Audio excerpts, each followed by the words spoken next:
This hearing will come to order.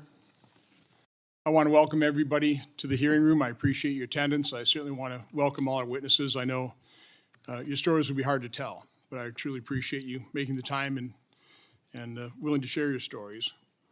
In our first hearing of this Congress titled "The Corruption of Science and Federal Health Agencies, How Health Officials Downplayed and Hid Myocarditis and Other Adverse Events Associated with the COVID-19 Injections," I asked Dr. Joel Walscock, an orthopedic surgeon injured by the COVID injections, to describe how those suffering from COVID injection injuries felt. His one-word answer: abandoned. The purpose of today's hearing, titled "Voices of the Vaccine Injured," is very simple: to give a platform to those individuals and families who have been abandoned, their injuries and suffering dismissed and forgotten. In addition, we will also hear from witnesses whose lives were devastated by fatal cases of severe influenza. We all fear death and disease. The appeal of a simple shot that can prevent both is obvious and powerful. Unfortunately, this strong appeal has overridden critical thinking and prevented rigorous cost-benefit analysis from being done. The faith in vaccines and vaccination policy is protected with religious-like zeal, and those questioning them are viewed as apostates, dangerous apostates, more than deserving of the scorn, vilification, and retribution heaped upon them. An open-minded review of the history of vaccination dating back to Edward Jenner, the creator of the smallpox vaccine, is both interesting and enlightening. Reading books like Dissolving Illusions, Turtles All the Way Down, and Vaccines, Mythology, Ideology, and Reality, or a May 21st, 2025 Substack by Toby Rogers titled "Mapping the Entire Field of Autism Causation Studies in One Article," certainly opened my eyes, and I sincerely hope will open millions more. And while I have mentioned it, I'd like to enter Toby Rogers' article Substack into the record without objection. It'll be entered. Understanding the recent history of vaccines is essential to developing a fair-minded viewpoint. In the early 80s, investigative journalists and lawsuits were beginning to highlight the harms caused by vaccines. This led to jury awards for injuries and the withdrawal of pharmaceutical companies from vaccine manufacturing and distribution. The availability of vaccines was at risk. This legitimate concern was addressed with the passage of the National Childhood Vaccine Injury Act of 1986, which led to blanket immunity for vaccines through subsequent regulation. An explosion in the number of vaccine doses on the childhood schedule was a result. According to Mr. Rogers, quote, "Prior to 1986, there were 3 routine vaccines totaling 7 injections. Today, the CDC's maternal and child and adolescent vaccine schedules include 19 vaccines requiring 76 injections with 94 total doses of antigen. In August 1997, the FDA under President Clinton's administration issued draft guidance to allow pharmaceutical companies to advertise directly to consumers beyond print media into TV and radio. According to one estimate, drug companies spent $10 billion on direct-to-consumer advertising in 2024, currently accounting for almost 25% of evening news ad minutes on major networks. That amount of spending has paid off handsomely for Big Pharma and its ability to control the narrative and suppress stories of drug and vaccine injuries. But to understand the true reality we face, there's nothing like hearing from those who have suffered the adverse events that are rarely acknowledged by the medical establishment, federal health agencies, and the corporate media. Today, we have 5 witnesses who will tell how drug and vaccine injuries have impacted their lives. We will also hear from 2 witnesses who advocate for, quote, "routine immunizations across the lifespan," unquote, because they lost loved ones from a disease vaccines were intended to prevent. Thank you for all taking the time to appear before us today. As difficult as it will be for you to testify today, it's important for the American public to hear your testimony. Senator Blumenthal. Thank you, Mr. Chairman. Welcome to our witnesses and welcome to all the visitors who have come to this hearing. I suspect that we have diverse views in our audience, And I welcome all of you, regardless of your views, because I think your being here is immensely important to give voices and faces to what we will hear from our witnesses by way of their testimony. The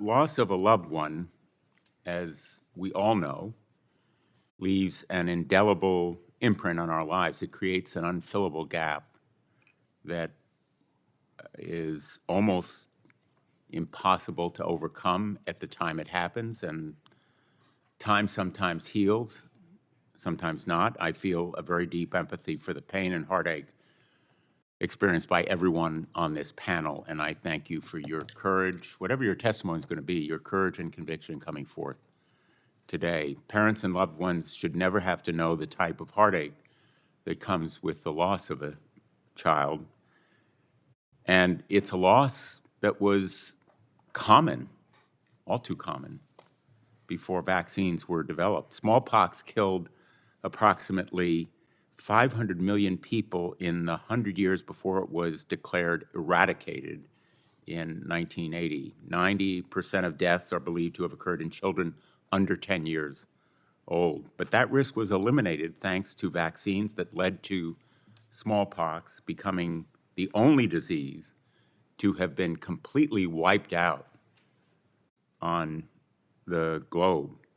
Parents, I will say, including my own, with my brother and me, used to live in fear of their children contracting polio. I will never forget one summer when my brother had a very high fever, all of the symptoms of polio, the anxiety level in our house was incomparable. I was barely old enough to understand what might happen. In bad years, 15,000 United States children were permanently paralyzed. But again, thanks to vaccination, those fears no longer permeate our society. Despite enormous advances made over the last century, still far too many people, many of them children, die of vaccine-preventable illnesses every year.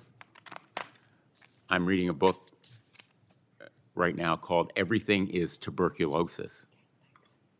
It's by John Green. It's on the New York Times bestseller list, so I don't need to give you all the details of information. It is about tuberculosis and about how treatments and medicine is available for tuberculosis, which could eradicate it, but for many of the deep suspicions and anxieties in developing countries.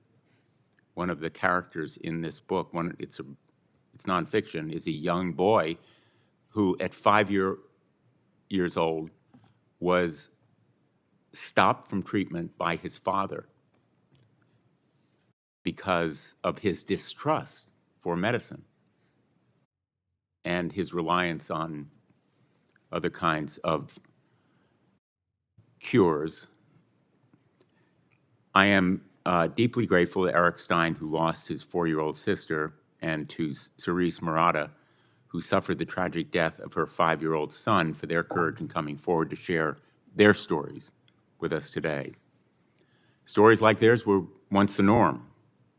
At the beginning of the last century, infant mortality in the United States was more than 100 times higher than it is today, and over 60% of those dead children succumbed to infectious disease. A century later, thanks to, in large part, widespread vaccination, that figure has dropped to 2%. But as you will hear today, the fact that these deaths are now rare doesn't make them any less tragic. And every one of them is a tragedy for parents who survive, parents like Catherine Al-Qaidi. In January 2012, Catherine's infant son, Brady, died in her arms from pertussis, commonly known as whooping cough, at just 2 months old. And I would like to give her the opportunity to talk to you directly, recounting her unimaginable loss. And if you could play the video that we have. Hi, my name is Catherine Alcade from Chicopee, Massachusetts. Our son Brady passed away in 2012 from whooping cough. He was born November 20th, 2011, and passed away January 28th, 2012. Brady was a very happy, very healthy baby boy. After the holidays, Brady developed a cough. We were in and out of the hospital trying to figure out what was going on. His breathing, couldn't keep food down, and eventually it worsened. Brady spiked a fever. We took him back to the emergency room where he was admitted to Bay State Medical Center. We spent the next 10 days with tests, breathing tubes, feeding tubes, trying to stabilize him and get through the hard part of the disease. Unfortunately, Brady was not stable enough and needed further care, where they transferred us to Boston Children's Hospital. Unfortunately, halfway through the route, Brady's heart stopped. Unfortunately, with tests run by neurologists, it was found that Brady had no brain activity, and shortly after, he passed. The whooping cough diagnosis came a few weeks later. We were never able to pinpoint exactly where or how he contracted the disease, but it was likely from an unvaccinated person who may not have noticeable symptoms. My baby boy, at 2 months, 2 weeks old, passed away in my arms on January 28th, 2012. This is his story, and I'm appreciative that we're able to share it with you all today. Thank you. Thank you, Catherine Alcade. Someone else's decision not to get vaccinated likely caused her child to be taken away from her, devastating her family. I fear stories like Catherine's will become more and more common in the years ahead. This year, the United States is on track to record more cases of whooping cough than it has in 7 decades. Already, at least 3 children have died, and this disease is just the beginning. Rates of vaccination against a range of debilitating and deadly diseases have fallen rapidly in the last few years, driven by unfounded claims from opportunistic actors. We're already paying a price. 25 years ago, measles was declared eliminated in the United States of America, but barely halfway through this year, our country has more cases of measles than it has had for more than 3 decades. 3 people, 2 of them children, are dead. And I have a poster with some of the measles headlines.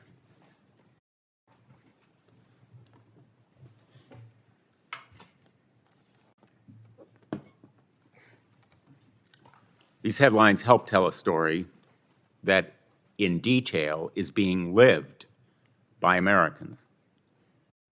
And these deaths are made even more tragic by the fact that they were totally and completely preventable.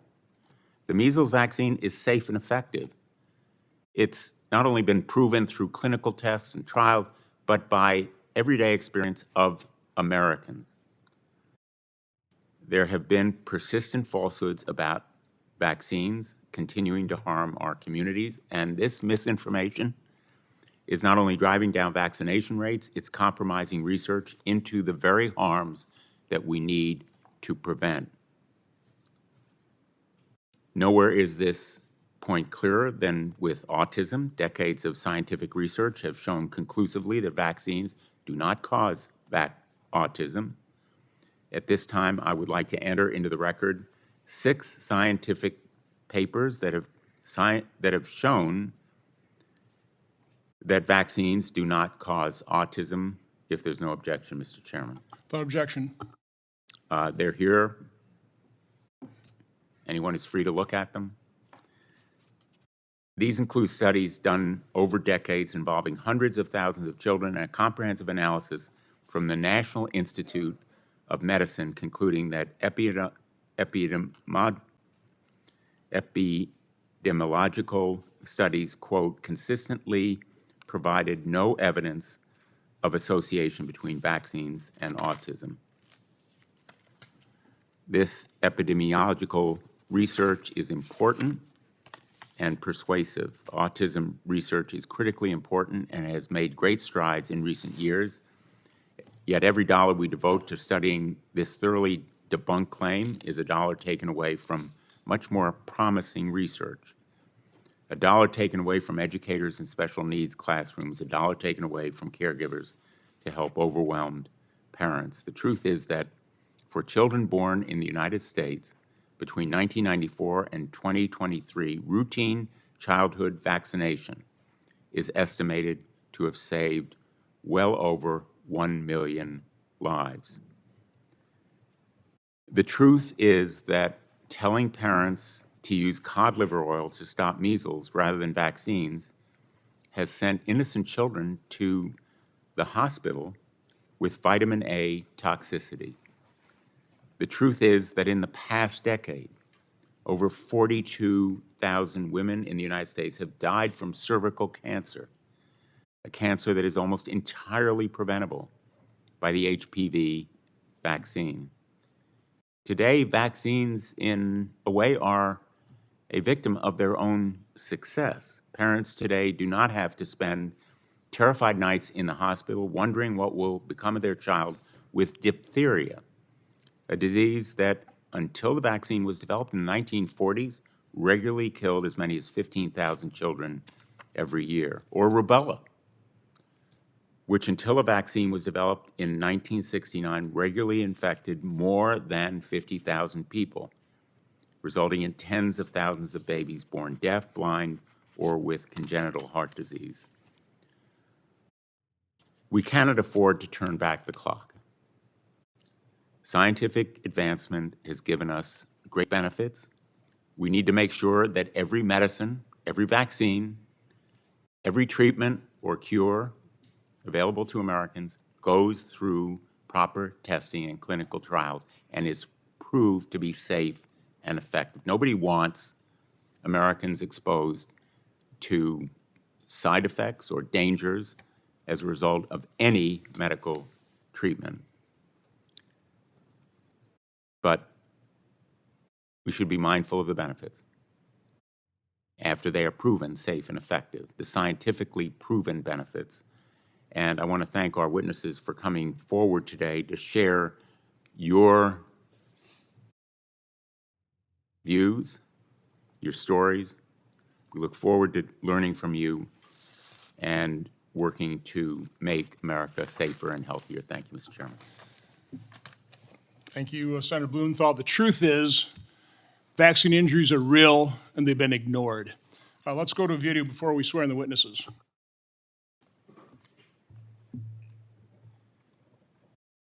During the nationwide Vaxxed and CHD bus tours, the compelling stories of thousands of individuals devastated by vaccines were videotaped. The two bus tours together collected over 12,000 signatures on behalf of people who were injured or died from vaccines.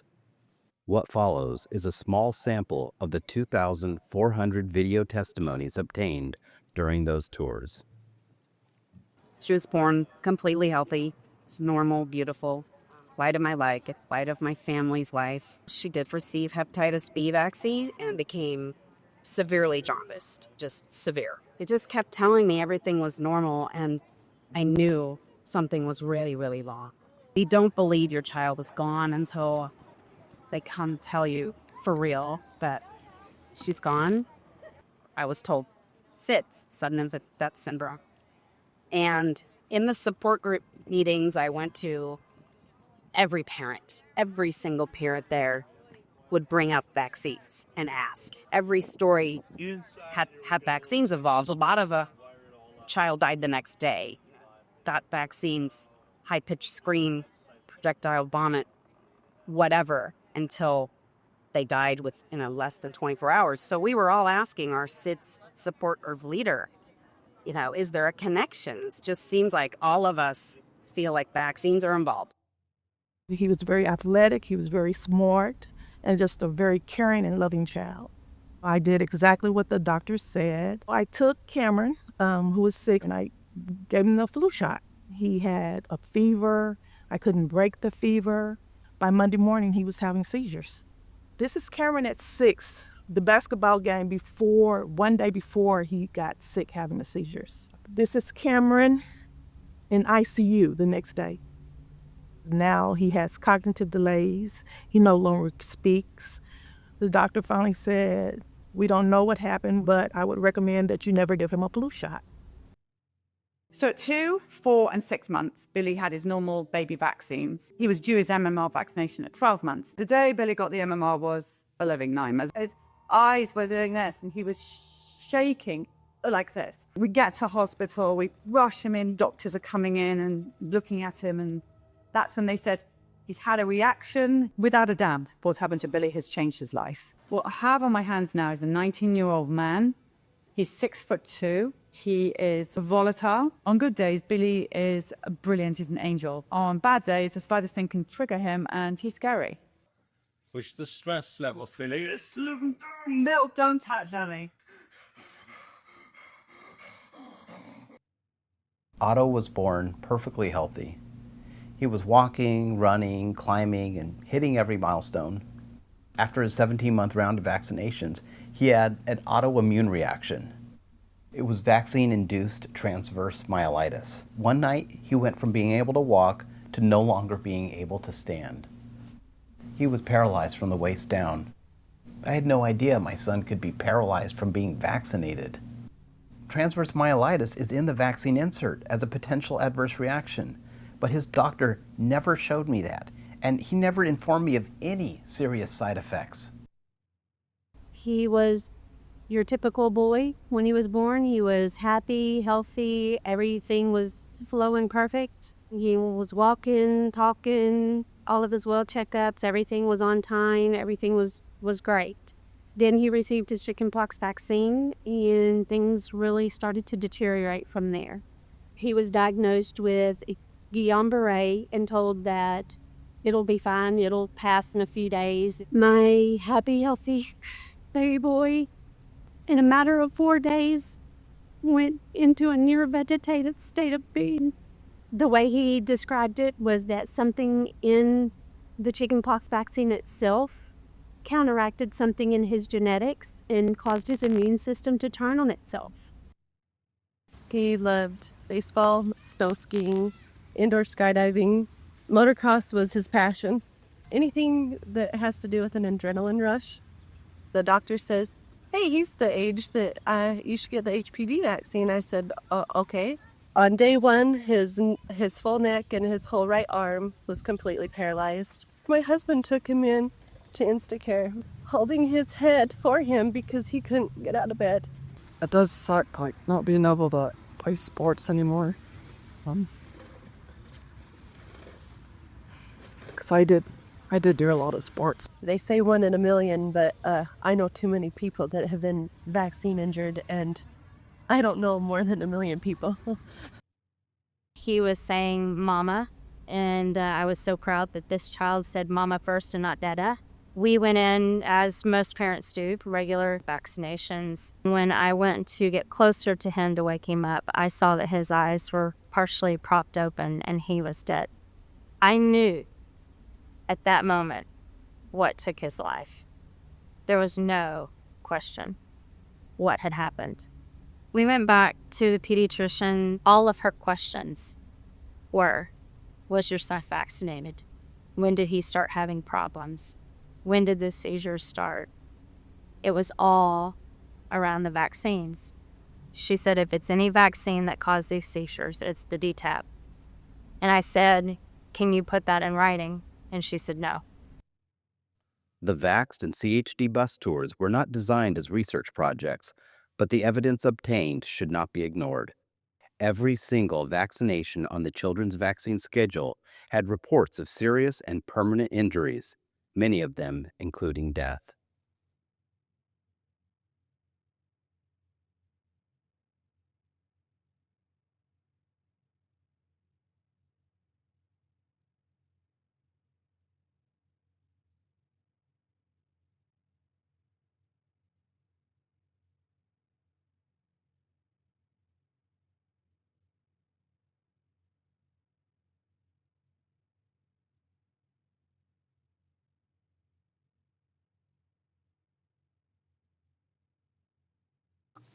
Okay, thank you.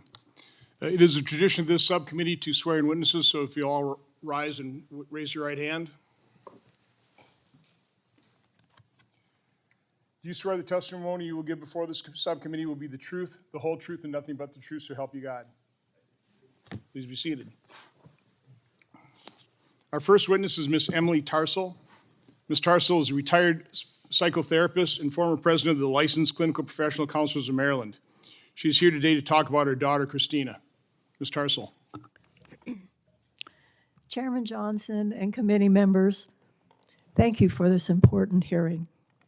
My name is Emily Tarsal. I'm a retired psychotherapist and a mom.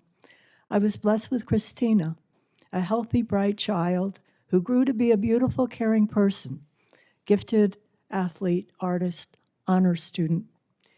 In 2008, my 20-year-old daughter had her first GYN appointment. The doctor recommended the HPV vaccine, and we were told it was safe and effective and would prevent cervical cancer. We were not given any literature. We were not told of any adverse side effects. Ads conveyed a sense of urgency about getting Gardasil before exposure to HPVs. So Chris had always gotten the childhood vaccines and agreed to the shots. After vaccination, my daughter developed new conditions: joint pain, chronic sinus congestion, intermittent rashes, rapid heartbeat, dizziness on standing, unusual fatigue, and arrhythmia. We saw doctors, and Chris had an EKG, which came back normal. So we thought everything was okay. We later learned that this was the wrong test, and Chris should have had a Holter monitor. No one connected the dots because even doctors are uninformed of vaccine adverse events. She continued with the shots, and 18 days after the third shot, she was found dead in her bed at college. You cannot imagine the hell of seeing your child lifeless. You struggle with the reality. How does a healthy young lady with no pre-existing conditions suddenly die in her bed? An extensive autopsy ruled out drugs, trauma, or organ issues, and cause of death was undetermined. We did not connect Chris's symptoms to vaccination initially until we discovered multiple reports from others too. My doctor advised me to file a VAERS report. I also called the FDA. They did no follow-up with me and took a year to obtain her medical records. They did one test for strep, which was negative. End of their investigation. Conclusion: cause of death undetermined. Merck, the manufacturer, also filed a VAERS report and gave a false and unsubstantiated explanation for Chris's death. Finding out what happened became my mission. I connected with other moms, experts, reporters, and with Diane Harper, the lead investigator during clinical trials for Gardasil. She was critical of the fast-track approval and of the marketing of the vaccine. I learned too late that HPVs clear on their own 90% of the time, and that cervical cancer is almost entirely preventable with Pap screening. I learned that the incidence of HPV-related cancers is very low at 0.001%. I learned it has never been proven that the vaccine prevents any cancer. And I also learned that pharma is protected by law against lawsuits for vaccine injuries. Our only option for investigating Chris's death was to hire an attorney and file a claim in the NVIC program.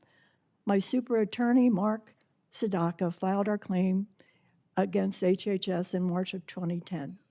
Our world-class experts, immunologist Dr. Schoenfeld and cardiologist Dr. Eldar, were prepared to describe at the molecular level how Chris had died from a fatal arrhythmia induced by an autoimmune response to Gardasil, which caused antibodies to attack the calcium channel in her heart. After 8 years of litigation, HHS conceded by preponderance of the evidence that Chris died from her HPV vaccinations. Chris died from a vaccine she never needed, which was falsely advertised to prevent cervical cancer. She was the 23rd of 32 deaths reported in 2009. By 2023, there were 73,366 VAERS reports, including 555 deaths. Only 1% get reported. Additionally, of that 1%, almost 70% of the reports came from Merck, and 9 out of 10 of those reports lack sufficient information for follow-up. And despite this gross underreporting, FDA stated there were 3 times more adverse events reports for Gardasil than all other vaccines combined before COVID. The public has been misled and misinformed about the risks and benefits of the HPV vaccine, and to that end, I am here on behalf of Chris to raise awareness to help others. Our website, GardasilHPVTruths.com, has much documented information, including 90-plus studies. Thank you for listening. Thank you, Ms. Tarsell. I would ask all the witnesses to speak right into your microphones there so we can hear you. Next witness is Mr. Eric Stein. He's the Marketing, Communications, and Programs Specialist for Families Fighting Flu. He is here today to talk about his sister, Jessica. Mr. Stein. Dear Senator Johnson, Senator Blumenthal, and other members of the subcommittee. First, I want to thank you all for having me speak today. Like you said, my name is Eric Stein, and I'm a flu survivor and brother of Jessica Stein. My family lost Jessica to the flu when I was 2 years old and she was 4 years old. I have a photo here of Jessica and I together when we were both alive. We went to preschool together, and in early January of 2002, there was a virus going around our school. Both Jessica and I got sick and missed a couple days of school, but we ultimately both recovered and returned to school like everything was normal. When we came back to school, we were doing everything as normal, going to classes, going to birthday parties, going to hang out with our friends. And my mom now tells me, and she reflects, that Jessica, after this happened, did start to need a nap in the afternoon, which was unnormal for her, but nothing that we were too concerned or alarmed about. In late January, Jessica seemed to relapse. She had mild fever, she was vomiting, she was becoming dehydrated, and after a couple of calls to our pediatrician, they told us to walk, not run, to the hospital and get her checked on.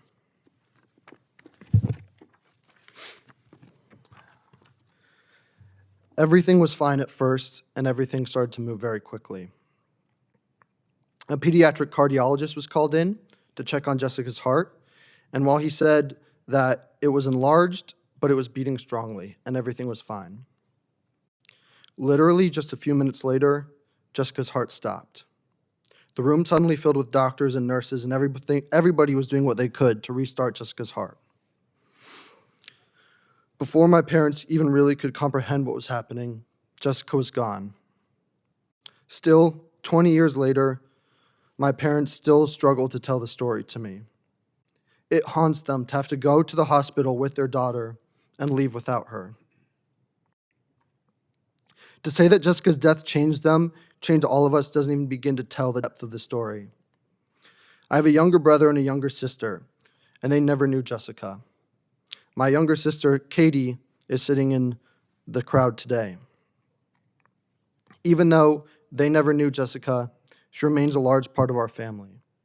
My uncle painted a portrait of her that hangs in our kitchen, and we talk to her, and we talk about what she would have been like and what she would be doing right now if she was still alive today. On her birthday and the day she died, we go to her gravesite as a family.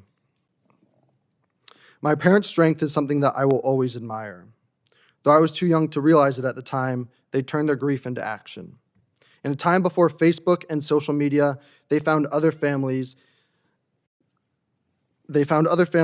all who had lost a child to flu. They came together, worked hard, and we still work each day to keep this unnecessary tragedy from happening to other families. When Jessica and Emily and Amanda and Alana died, the flu vaccine was not recommended for their age group. Our families changed that. They went to the CDC, they testified in front of the Advisory Committee on Immunization Practices, which many know now as the ACIP, and it wasn't easy, but ACIP listened.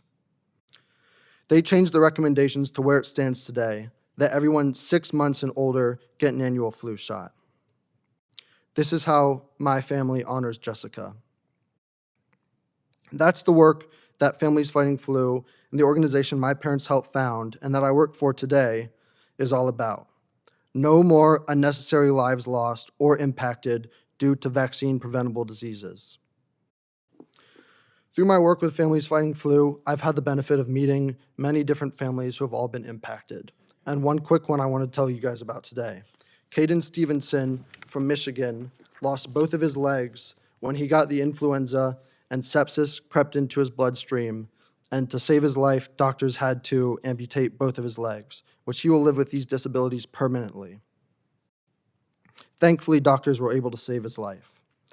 I know not everyone shares my views on vaccines, and I have enormous respect for everybody sitting here today coming forward to tell their story.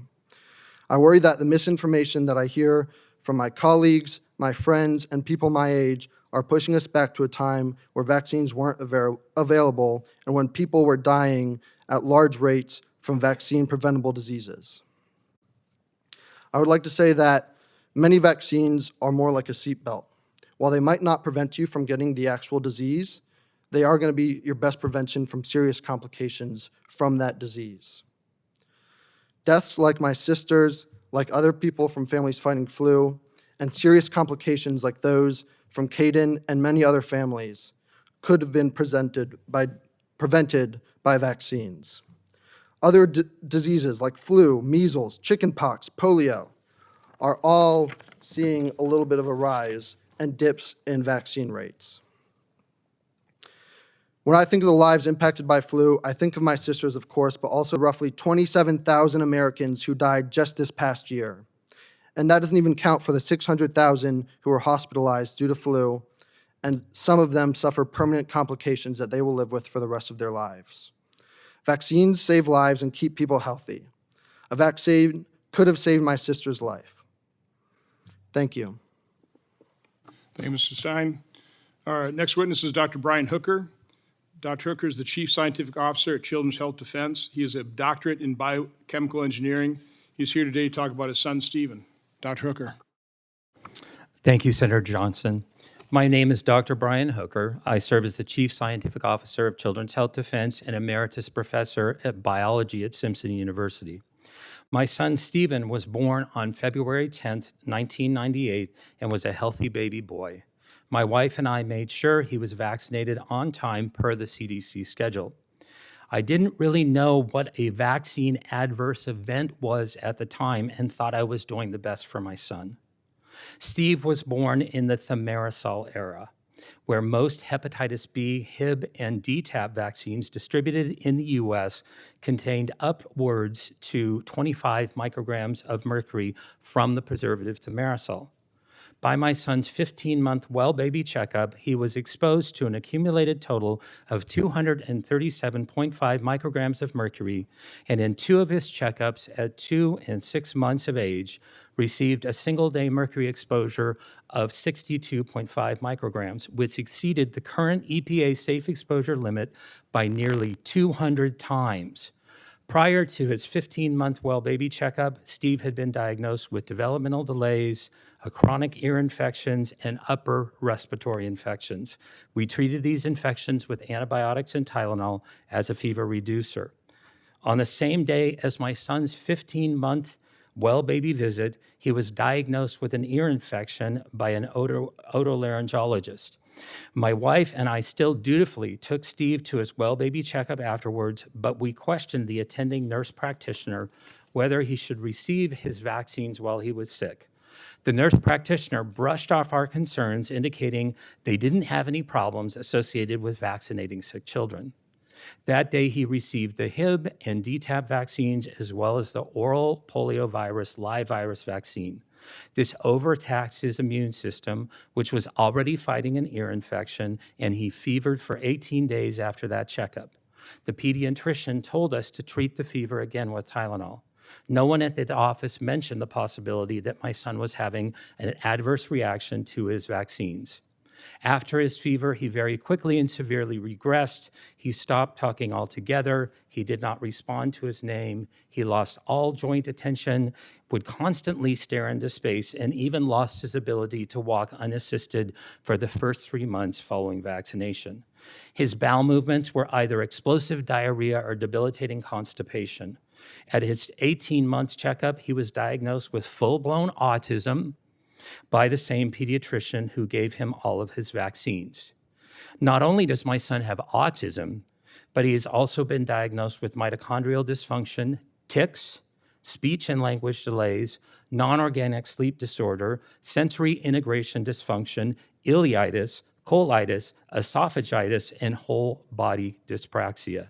At 27 years old, he still cannot speak. My son was a petitioner in the National Vaccine Injury Compensation Program for 16 years before his case was thrown out by the special master prior to oral arguments. Vaccine courts, with its capricious statute of limitations, would not consider any vaccines prior to his 15-month shots and ruled that he had had autism earlier because he was pulling his ears at 6 months. No one in the DOJ directly opposing my son in court seemed to notice that he was pulling his ears because of recurrent ear infections. My son requires 24/7 care, and his severe dyspraxia means that he is a prisoner in his own body, a body that betrays every time he tries to execute any intentional task, such as eating, talking, walking, grabbing, or grasping any object. He also suffers excruciating chronic pain due to gut dysbiosis and neuroinflammation. Nobody wants to see their child go through chronic debilitating pain. My son will never pay taxes. He will never hold a job. He will never play baseball. He will never write a poem. He will never go out on a date. He needs assistance despite his best efforts and despite his best wishes. He needs assistance toileting every time. Society does not want to acknowledge vaccine injury, period. Our story is not welcome in the news media, and social media completely censors us. My family has been gaslighted repeatedly, and my son's medical history has become fodder for AstroTurfers blogs, as well as the CDC researchers armchair quarterbacking his vaccine injury case. My son's life has been ruined physically and emotionally, and he is persecuted by the mere fact that he exists. Life is hard, but Jesus Christ is good every day. Thank you, Dr. Hooker. Our next witness is Dr. Robert Sullivan. Dr. Sullivan is a licensed physician and board-certified anesthesiologist with over 20 years of active practice in Maryland. He is here today to talk about his vaccine injury following his COVID-19 injection. Dr. Sullivan. Thank you, Senators. My story is not as bad. The same month I received my first COVID mRNA shot, I was featured in the Wall Street Journal's What's Your Workout column for Aerial Circus Arts. I was strong, healthy, and thriving. Just 3 weeks after my second dose, I couldn't go up a flight of stairs without gasping for air. I became short of breath doing even simple things, walking, standing, even speaking. I had constant chest pressure, arrhythmias, and overwhelming fatigue. I cannot overstate the misery. It felt like my body was failing me. I was experiencing right heart failure. Still, I questioned myself. Was this real or in my head? Then an echocardiogram confirmed the damage. I was relieved that it wasn't imagined and stunned to realize this is how I likely die.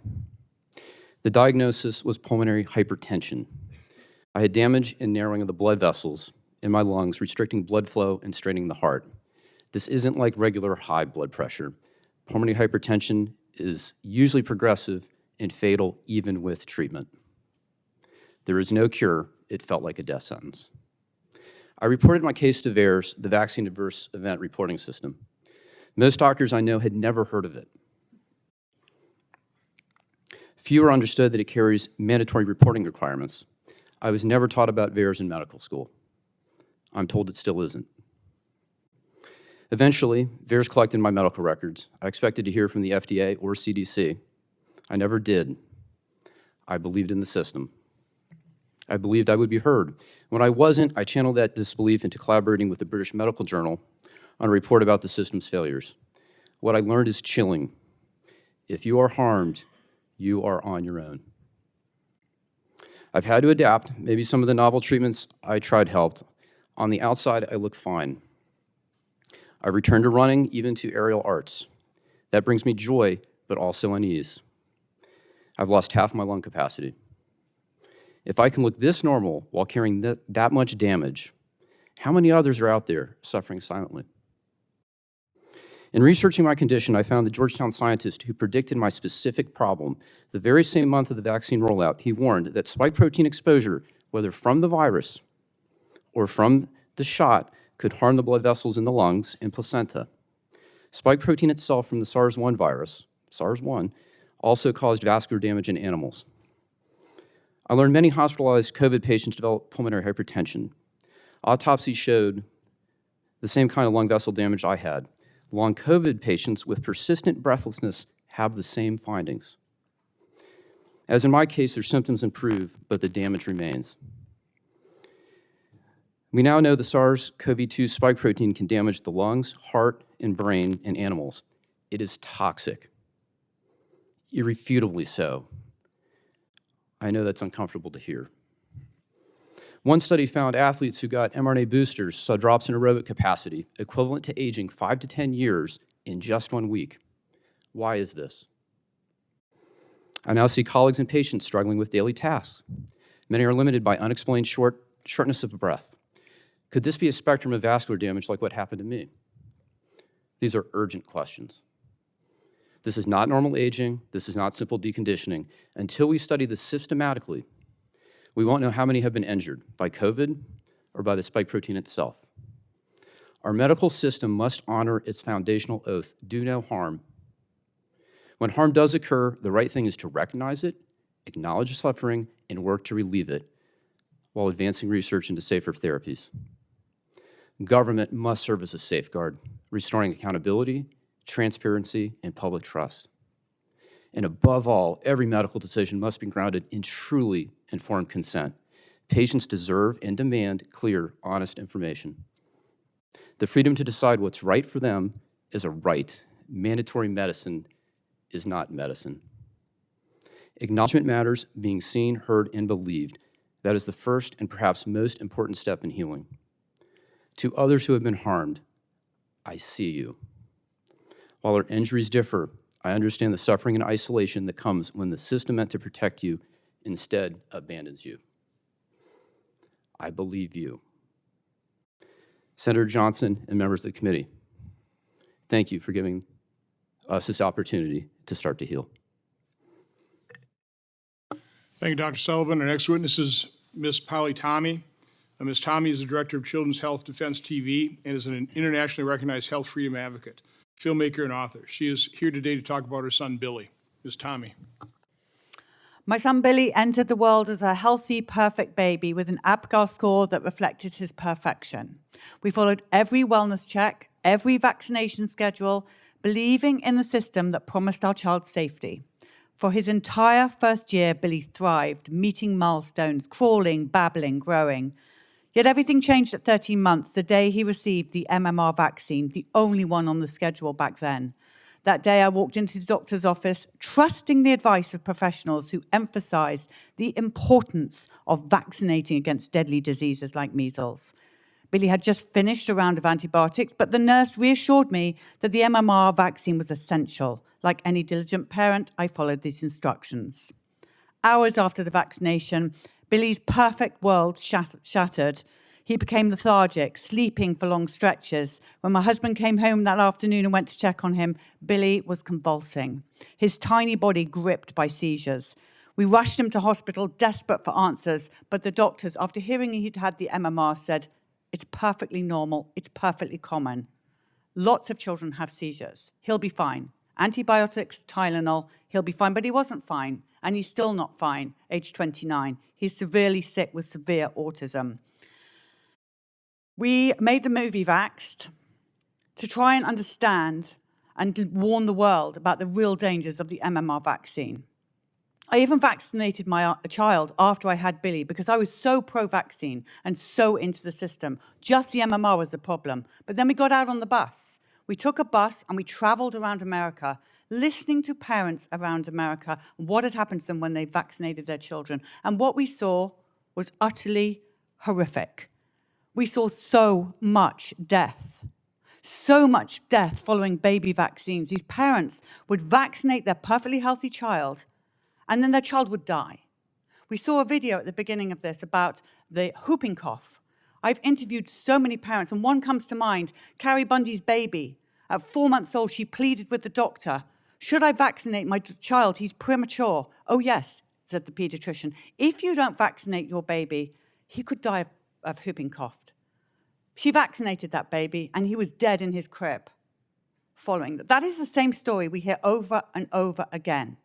These childhood vaccinations, the people of America are telling us they are not safe and effective. We are seriously concerned at Children's Health Defense about the disinformation and misinformation out there, being told these vaccines are safety trialed, the safety studies are so good. Yet all we see is death and destruction over and over again. Babies, teenagers, HPV Gardasil, their ovaries are shutting down. They cannot have children anymore. The parents are reporting paralysis. Children paralyzed from the waist down. You shout out about polio to us. I have never seen so many crippled children around America. So many children in wheelchairs, unable to walk, talk, speak, on ventilation. Parents are trying to tell their story while putting a feeding tube down their child's to bleed out the lungs, bring out the lungs while they're trying to tell us what has happened. 2 little 2-year-olds who can't hold their heads up because they had one Hep B vaccine. And then you shout out about measles to us. Those 2 girls in Gaines County, they did not die of measles. Children's Health Defense have seen the medical records. We have had experts break down. Yet still, I sit here and I hear over and over again that those 2 girls died of measles. They did not die of measles. And yet, the press and others consistently shout out the vaccines are safe and effective. They are, vaccinate your family. We all vaccinated our families. Everybody sitting here, bar 2, vaccinated their families with catastrophic results. Over 12,000 signatures on those 2 buses of death, death, death. When will enough be enough? How many more buses? How many more children killed? How many more injured adults? And here's a question for you, the senators. Who is going to look after our children when we, the parents, are no longer around? That can't use a toilet, that will never date. All those things Dr. Hooker said. Our children are trapped at 29, 30 years old. They will never pay taxes. They need 24-hour care because of one vaccine, one moment in time. This is a national crisis that must be addressed. And I want to thank Senator Johnson and his team for giving us this day that we thought would never come, that the world could hear really and truly what happened to the people of America who are broken. And this doesn't just affect the person with the injury, by the way. It affects the siblings. It affects the extended family. One of us has to be a carer for life. So this has to stop. And we implore you, please, to follow us at Children's Health Defense, at least break down the truth and get to the truth behind the science of what is really happening. No more Pfizer-sponsored science. We need independent science, and we need our pediatricians to stop getting bonuses for vaccinating our children. So thank you to Senator Johnson and his team. Thank you, Ms. Tomei. Our next witness is Ms. Cerise Murata. Ms. Murata is the Deputy Chief Executive Officer of Vaccinate Your Family, a national nonprofit. She's here today to talk about her son, Joseph. Ms. Murata. Thank you. Hello, my name is Cerise Murata, and I am a mother who lost my child to a vaccine-preventable disease. Thank you for allowing me to be here today and share my story. In 2009, my 5-year-old son, Joseph, was a healthy kindergartner. He was a typical little boy who loved Star Wars and Spider-Man. As a family, we enjoyed playing board games and building puzzles. Joseph was smart, funny, and inquisitive. Simply put, he was one of the joys of my life. I was a protective mother, and like other parents, I always tried my best to keep my children safe. To be honest, the thought of losing a child to a vaccine-preventable disease never occurred to me. At the time, I incorrectly thought that these diseases were a thing of the past, until I lost my son Joseph to flu during the H1N1 pandemic in October 2009. This is a picture of Joseph. The H1N1 flu vaccine that could have saved his life was not available in our community until 2 weeks after he died. Joseph was one of 288 children who died during the 2009-2010 flu season, and one of over 2,700 children who have died from flu since 2004. Just this past flu season, 260 children have died from flu, the highest number of pediatric flu deaths we have on record for a non-pandemic year. And that's just flu. Right now, because of declining immunization rates, we have outbreaks of measles and pertussis. Due to mis- and disinformation, lack of access, anti-science sentiment, and other factors, Americans are continuing to die from diseases we have the tools to prevent. Parents continue to bury their children. We know from history what will happen if these trends continue. There is no acceptable loss when it comes to a child. Let me briefly share how my life has changed since losing Joseph. It was incredibly devastating to watch my child die in front of me in an ICU room. It was incredibly hard to go home that morning and tell his 7-year-old sister that her little brother wasn't ever coming home. Let me share what it felt like to walk into the funeral home, holding my daughter's hand and preparing her to see Joseph laying in a small coffin. Let me share how unbearable it was to stand in line at the county clinic to get my daughter her H1N1 vaccine, a vaccine that could possibly have saved Joseph's life. Let me share how incredibly painful it has been for my family each and every day to remember that Joseph will never graduate college, get married, or have a chance to contribute to society. Let me share how my heart breaks over and over and over again because he is no longer here. Now multiply that by thousands of other parents who have lost a child to a vaccine-preventable disease over the years, and the thousands more that are at risk if people don't have access to science-based, factual information about vaccines, vaccine safety, and vaccination services. Sadly, Joseph's story is not unique. I personally know many other parents who have lost their children. Maureen lost her 2-year-old son, JJ, to flu. Katie lost her infant, Callie, to whooping cough. Nicole lost her 10-year-old daughter, Teresa, to COVID-19. There are survivors, too, like Tamika, who had cervical cancer before the HPV vaccine was available. The list goes on. These families are just a few examples of the real impacts of these diseases. According to the CDC, about 4 million deaths worldwide are prevented by childhood vaccinations every year. Vaccines undergo extensive safety testing in clinical trials before they are approved for use, and the U.S. has robust safety monitoring systems to make sure these vaccines continue to be safe and effective following approval. I want to close today by acknowledging that my story and experiences do not in any way minimize those of my fellow witnesses. We are all doing the best we can with the information we have. But I would be remiss if I did not remind the committee that the science is clear. Vaccines are safe and effective. Without these life-saving tools, our families and communities are at risk. Thank you. Thank you, Ms. Murata. Our final witness is Ms. Crystal Cordingley. Ms. Cordingley is a published scientist with over 20 years of experience in the medical field. She's here today to talk about her son, Corbin. Ms. Cordingley. Chairman Johnson, Ranking Member Blumenthal, and members of the subcommittee, thank you for the opportunity to share my story, the story of how our lives were shattered in an instant and the nightmare we now live every day.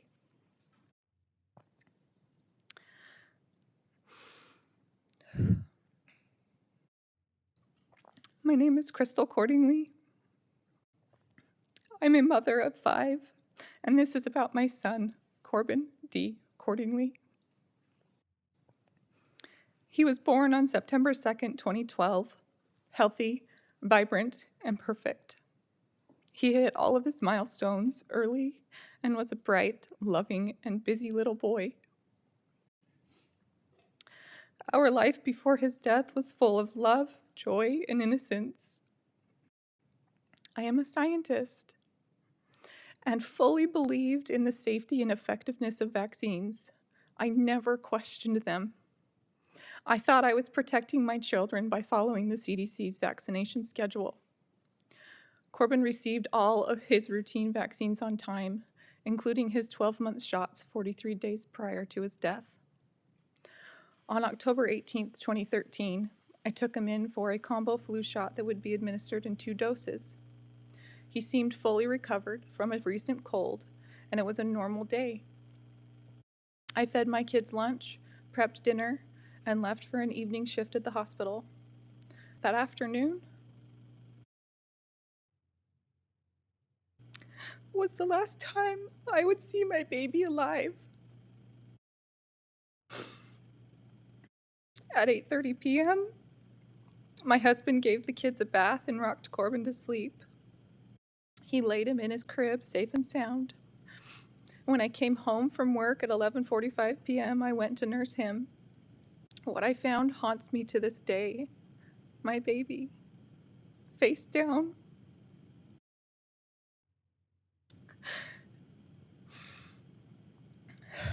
Fists clenched, arms stiff straight to his side, body stiff and unresponsive. I screamed for my husband to call 911 and immediately started CPR.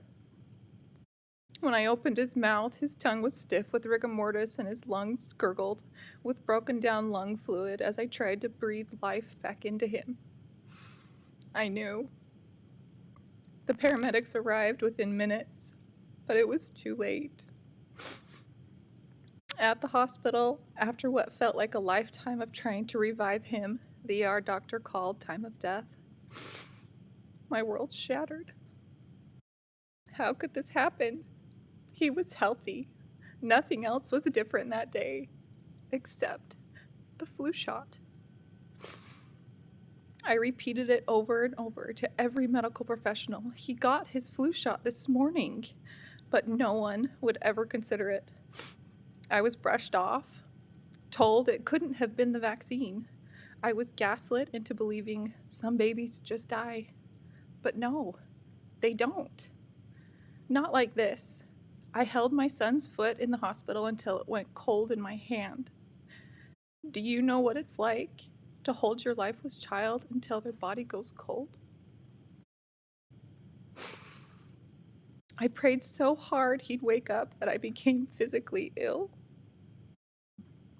His lung fluid soaked my jacket, and I've never been able to wash it. It's still in his laundry basket, along with all his other dirty clothes, untouched. Days later, I called to cancel his follow-up flu shot and told the pediatrician Corbin had died. Her immediate response was, "I don't believe the shot had anything to do with it." The medical examiner said the same, even after I asked her to send out testing.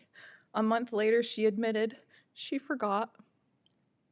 When she finally did send tests, none of them had anything to do with determining whether the flu shot played a role in his death. Still searching for answers, we did every genetic test available. Myself, my husband, and our daughter. All clear. 2 years later, I submitted Corbin to a research study. They tested his brainstem and hippocampus. The lead researcher called me personally shocked. She said the damage and scarring she saw was typical in SIDS cases, but Corbin wasn't an infant. He was 13 months old, and he was perfectly healthy. Damage, not defects, not abnormalities, damage to his brain. Despite the pediatrician denying the vaccine's role to my face, I found a note in Corbin's records that she had filed a VAERS report just days after his death. She never told me. The report said, "The parents will not be contacted." She also suggested I continue vaccinating my other children and offered hospital observation after each dose. Why offer observation if vaccines are safe? I was never given informed consent. I was never told about the lack of long-term safety studies. I was never told about the ingredients like polysorbate 80 or the fact that true placebos were never used in many vaccine trials. I was given a simple sheet saying to expect a fever and use Tylenol. I wish someone had warned me. I wish I had been told to research the vaccine inserts, to look deeper, to look at the history, the true history. I wish I had the chance to fight for his life in the hospital, or given any kind of chance. I speak today not only to honor Corbin's memory, but to urge you to ask the hard questions. Parents deserve the truth. We deserve real informed consent, because no parent should have to live the nightmare I do. To all the parents listening, you can never unvaccinate, but you can wait. Wait until it's truly proven safe. One shot, one decision, one moment. That's all it takes to shatter a family forever. Thank you. Thank you, Ms. Cordingley. I want to thank all the witnesses. I know telling your stories is not easy. I think I speak for everybody in this room, committee members. Our sincere condolences for your losses, for the tragedies that have really impacted your life. The divide here is wide.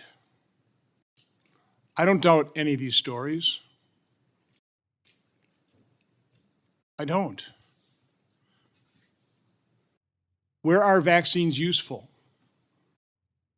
Where have they prevented death and disease? My guess is they have. But I also know that vaccine injuries are real, as I said at the onset, and they've been ignored. From both sides, we've heard misinformation. I mean, it's a weaponized word. Dr. Hooker, you've probably done as much, if not more, research into this area as anybody. Can you just comment on anything you've heard? And again, I don't want to make this contentious. I mean, you've all suffered horrible loss and tragedy, but this is a discussion. This is a debate. These are truths we have to seek out. So, Dr. Hooker, can you just? I mean, I'm just going to let you comment on things that may have struck you that you want to comment on. You know, we've heard over and over and over again industry canards and, you know, things that are cringeworthy to me as a parent and as a scientist.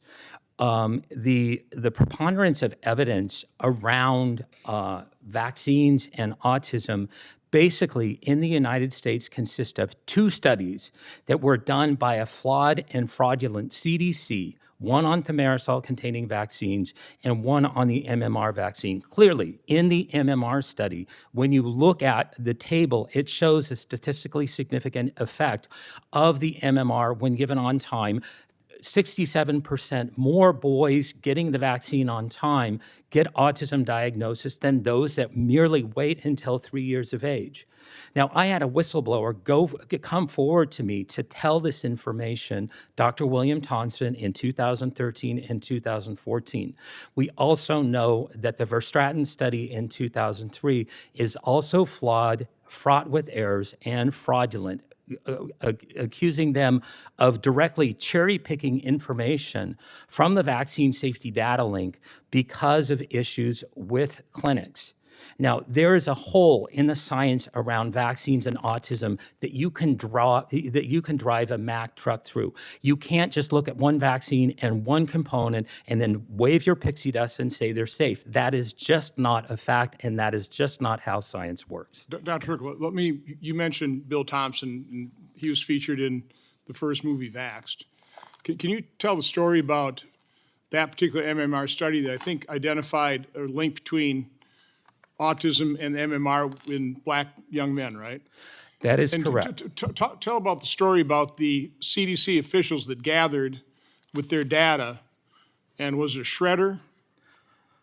Tell about the story of them coming together and destroying the evidence, but Dr. Thompson did not do so. Dr. Thompson did not do so. Tell the story, though. I will, yes. The CDC scientist who was the lead epidemiologist on this MMR study was Dr. William Thompson. He came forward to me in 2013 through a series of phone calls, and we were in close contact for 10 months.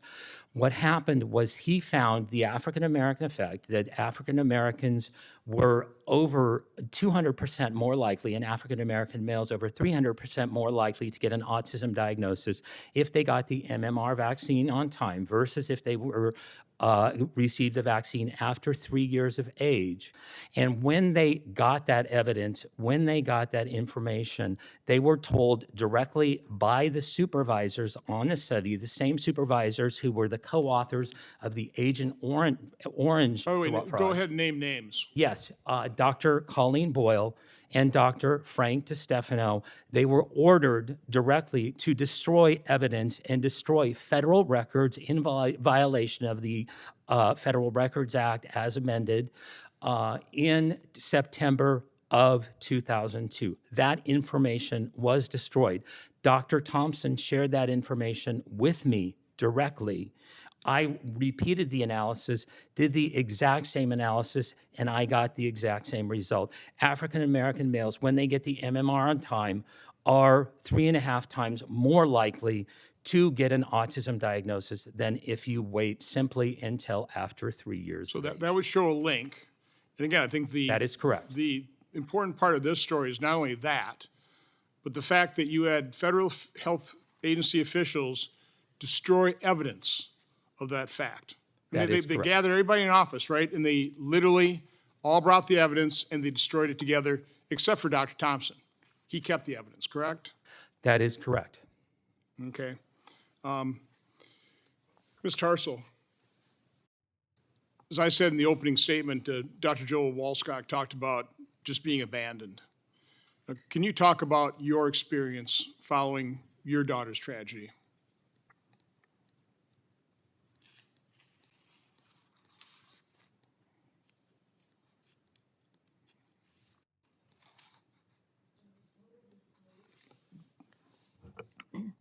There was total disbelief in what happened. I was home alone when a police officer came to my house to tell me they found my daughter dead in her bed and they didn't know what happened.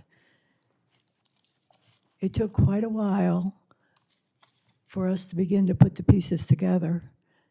And I understand from the other panelists here that initially one would never suspect it was vaccine related because we've been told they're safe and effective and prevent whatever it is they're designed to prevent. When that first became evident that other people, at the time, Gardasil had only been licensed 2 years before, so at the time, there was little literature known online, but I began to connect with other parents and moms and researchers online. It's like, there's a whole lot that we're not being told. And that's devastating to not be informed, to make, and as I learned more about it, that we were never told, my daughter never needed that vaccine. She was never at risk of getting cervical cancer. The risk is very low. the HPVs clear on their own. And I'm not the only mom who's gone through that experience, and now they're also pushing it for boys, when they haven't even been able to show that the vaccine causes any cancer that's HPV related. And there's a whole reason for that, because these cancers are very slow growing, and the onset is after age 50. So they're giving it to young adolescents. It was like, I just was blown away. I could not imagine that they would have approved these vaccines and they would continue to do so. And to have Merck lie on their report. The other thing that's come up here in these conversations is people talking about the VAERS reports. That's the first line to determine if there are red flags for injuries after vaccination. And that is a very, very flawed system. I had no idea at the time. But I have learned that, as I said in my talk, that less than 1% get reported. One of the doctors on the panel said he never learned about it in medical school, and they still don't. And how can this be? This is crazy. This is the front line to determine if there are vaccine injuries. And so I've been, I feel my daughter is here with me. I'm her voice. I am trying to make her death matter. I know of all these other moms who have lost their kids through various vaccines, but HPV vaccine in particular. There were 6 other mothers I was connected with back in 2008 who had lost their daughters. Thank God I had support and the ability to find out more.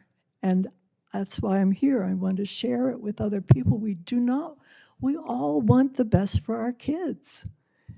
Okay, thank you. Senator Blumenthal. Thank you very much. And I want to agree with the chairman that we have an obligation to be constructive and understand and respect the losses that have occurred here. There's nothing antagonistic about the emotion that I feel, and I respect not just the losses, but the urgings for reform that have come from our witnesses and probably others in the audience who've suffered those losses. I'm a lawyer, prosecutor for most of my life. Destruction of documents is absolutely abhorrent. It should be investigated and pursued, condemned, if there has been destruction of any documents. I think we can all agree on that point. We have a system, and it dates from, I think, around 40 or 50 years ago, the National Vaccine Injury Compensation Program. Dr. Hooker, I think you made reference to it. It provides legal immunity, a shield for manufacturers. Now, I am extremely suspicious as a lawyer of immunity that is granted in any blanket way across the board to any manufacturer or to anyone, whether it is any industry. And I would be interested to know whether others among our witnesses here today have sought to pursue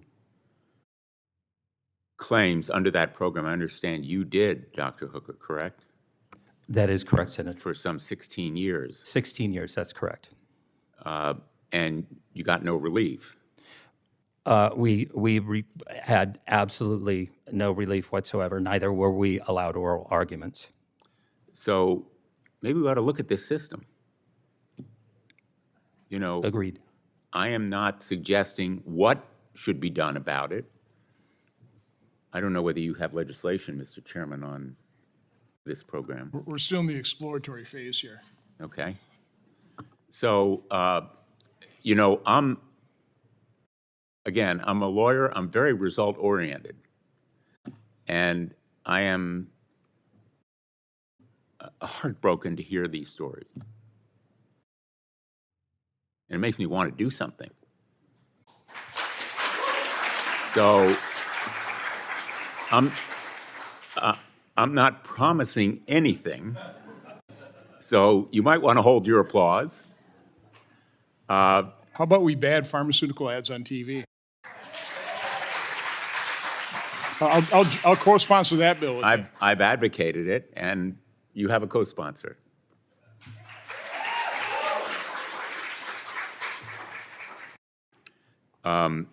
Remember that I'm the state attorney general who helped lead the lawsuit against big tobacco when that industry denied that smoking caused cancer or any other disease. In fact, some tobacco manufacturers actually advertised that it was good for you to smoke. And they knew at the time, talk about destruction of records, that tobacco addiction, nicotine addiction, and smoking caused cancer. They knew it from their own experiments. They hid it, and then they actually destroyed records. And that is one of the reasons why we won that set of lawsuits when people said no one could ever win, that in effect, they were immune. I don't really think any industry should be immune from legal responsibility. And I'm not going to go into the other industries because I don't want to muddy the waters here.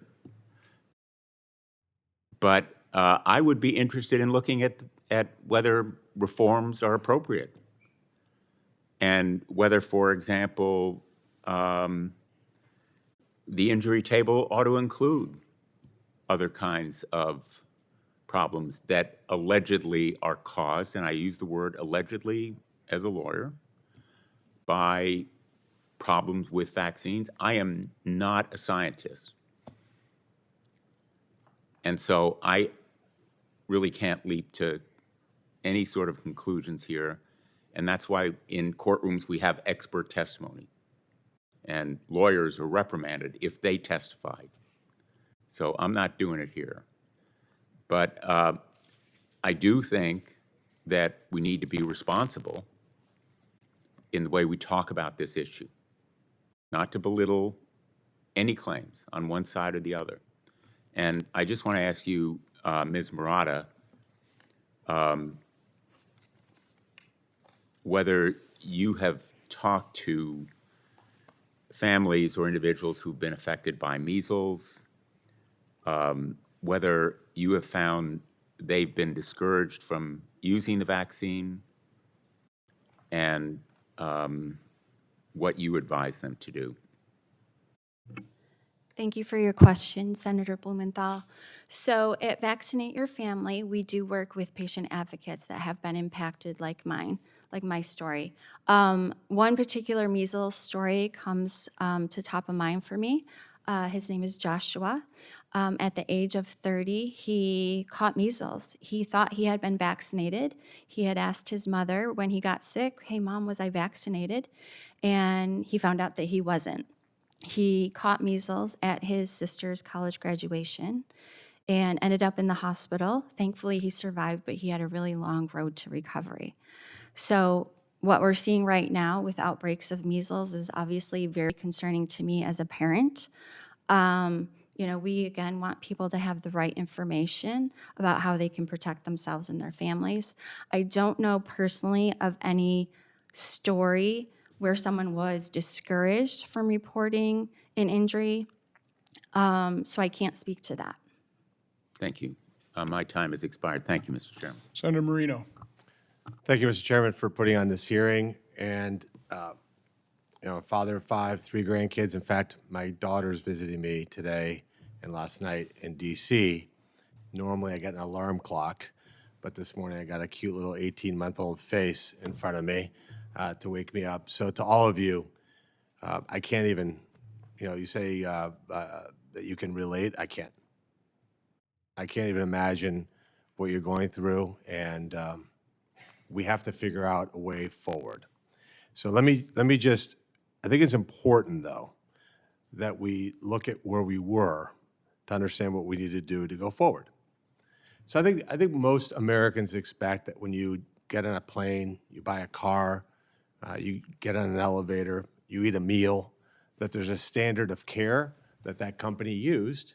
And if they didn't use a standard of care, that you have a path to get some sort of compensation for the lack of effort. I think most of us kind of expect that. So when we say anything is safe, there's nothing that's 100% safe, impossible. But what's interesting about this industry is that the government has decided that this particular industry gets a free pass, that this particular industry doesn't have to be liable to anybody. And to our ranking member, I'm glad that you're interested in these things. I think that's fantastic. But President Biden, or the auto pen, extended immunity for these pharmaceutical companies for 5 years on the way out the door. How does that happen? On December 11th, 2024, with no public notice, snap of an auto pen, liability is extended through 2029. So you look at it, you go, well, how does all this happen?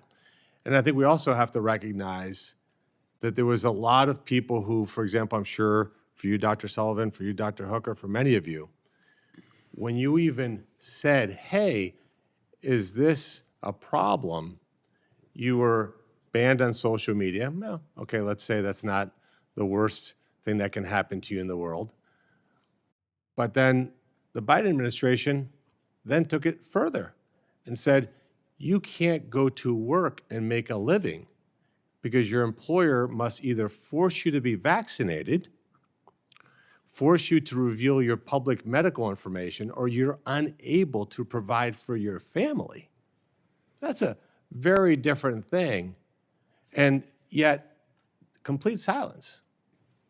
And so if we're going to go forward, I think we have to acknowledge where we were in the past, because what happened during those years was something that this country's never seen, a slide towards a government that's supposed to derive its power from the consent of the governed, was terminating people, working with social media companies that says, if Ms. Tommy, if you put this post on, you can put a post that says, I think Senator Marino's tie is ugly. Totally fine. This was the FBI knocks on your door. You're deleted from social media. The White House was bringing tech companies to the White House saying, hey, we're going to work together to squash any dissent. This goes far beyond an informed decision that a parent has to make. It's tough, by the way. I tell my kids this all the time, my 2 daughters that have kids, being a mom or dad is hard. You have to make decisions for another human being. But where's the relationship with the government saying this is what you will do? And if you don't do these things, there's going to be severe consequences. So I'm all for going forward, but there has to be humility of looking backwards over the period of time in COVID and realize that our government did real damage to real people, from closing schools to forced vaccinations to the shunning, public shaming of people. So to my Democrat colleagues, I get it. I was a private citizen up until 6 months ago. But what motivated me to come here to Washington, D.C. to serve this country was because our government lost its ever-living mind over the last 4 or 5 years. So on a go-forward basis, there's some obvious things. Why don't we treat the pharmaceutical industry like any other business? You make a car that kills somebody, you're liable. Now, by the way, as a former car dealer, driving a car safe, okay? But will a car have an accident? Of course. Flying is the safest thing you can do. But are there accidents? Of course. But why are we exempting certain industries? And of course, then you start thinking, well, what's the money that goes into it? When you go to make a decision for your child, is a doctor actually being a fair arbiter? Or are they thinking, hey, there's a pharmaceutical rep that's going to pay me based on how many vaccines I prescribed, how many prescriptions I fill? That's a whole different world. And we've seen it not just on vaccines, but, you know, in the family that controlled Purdue Pharma, they're on a beach somewhere, and they're billionaires. And they left tens of thousands of people in my state, in Ohio, dead.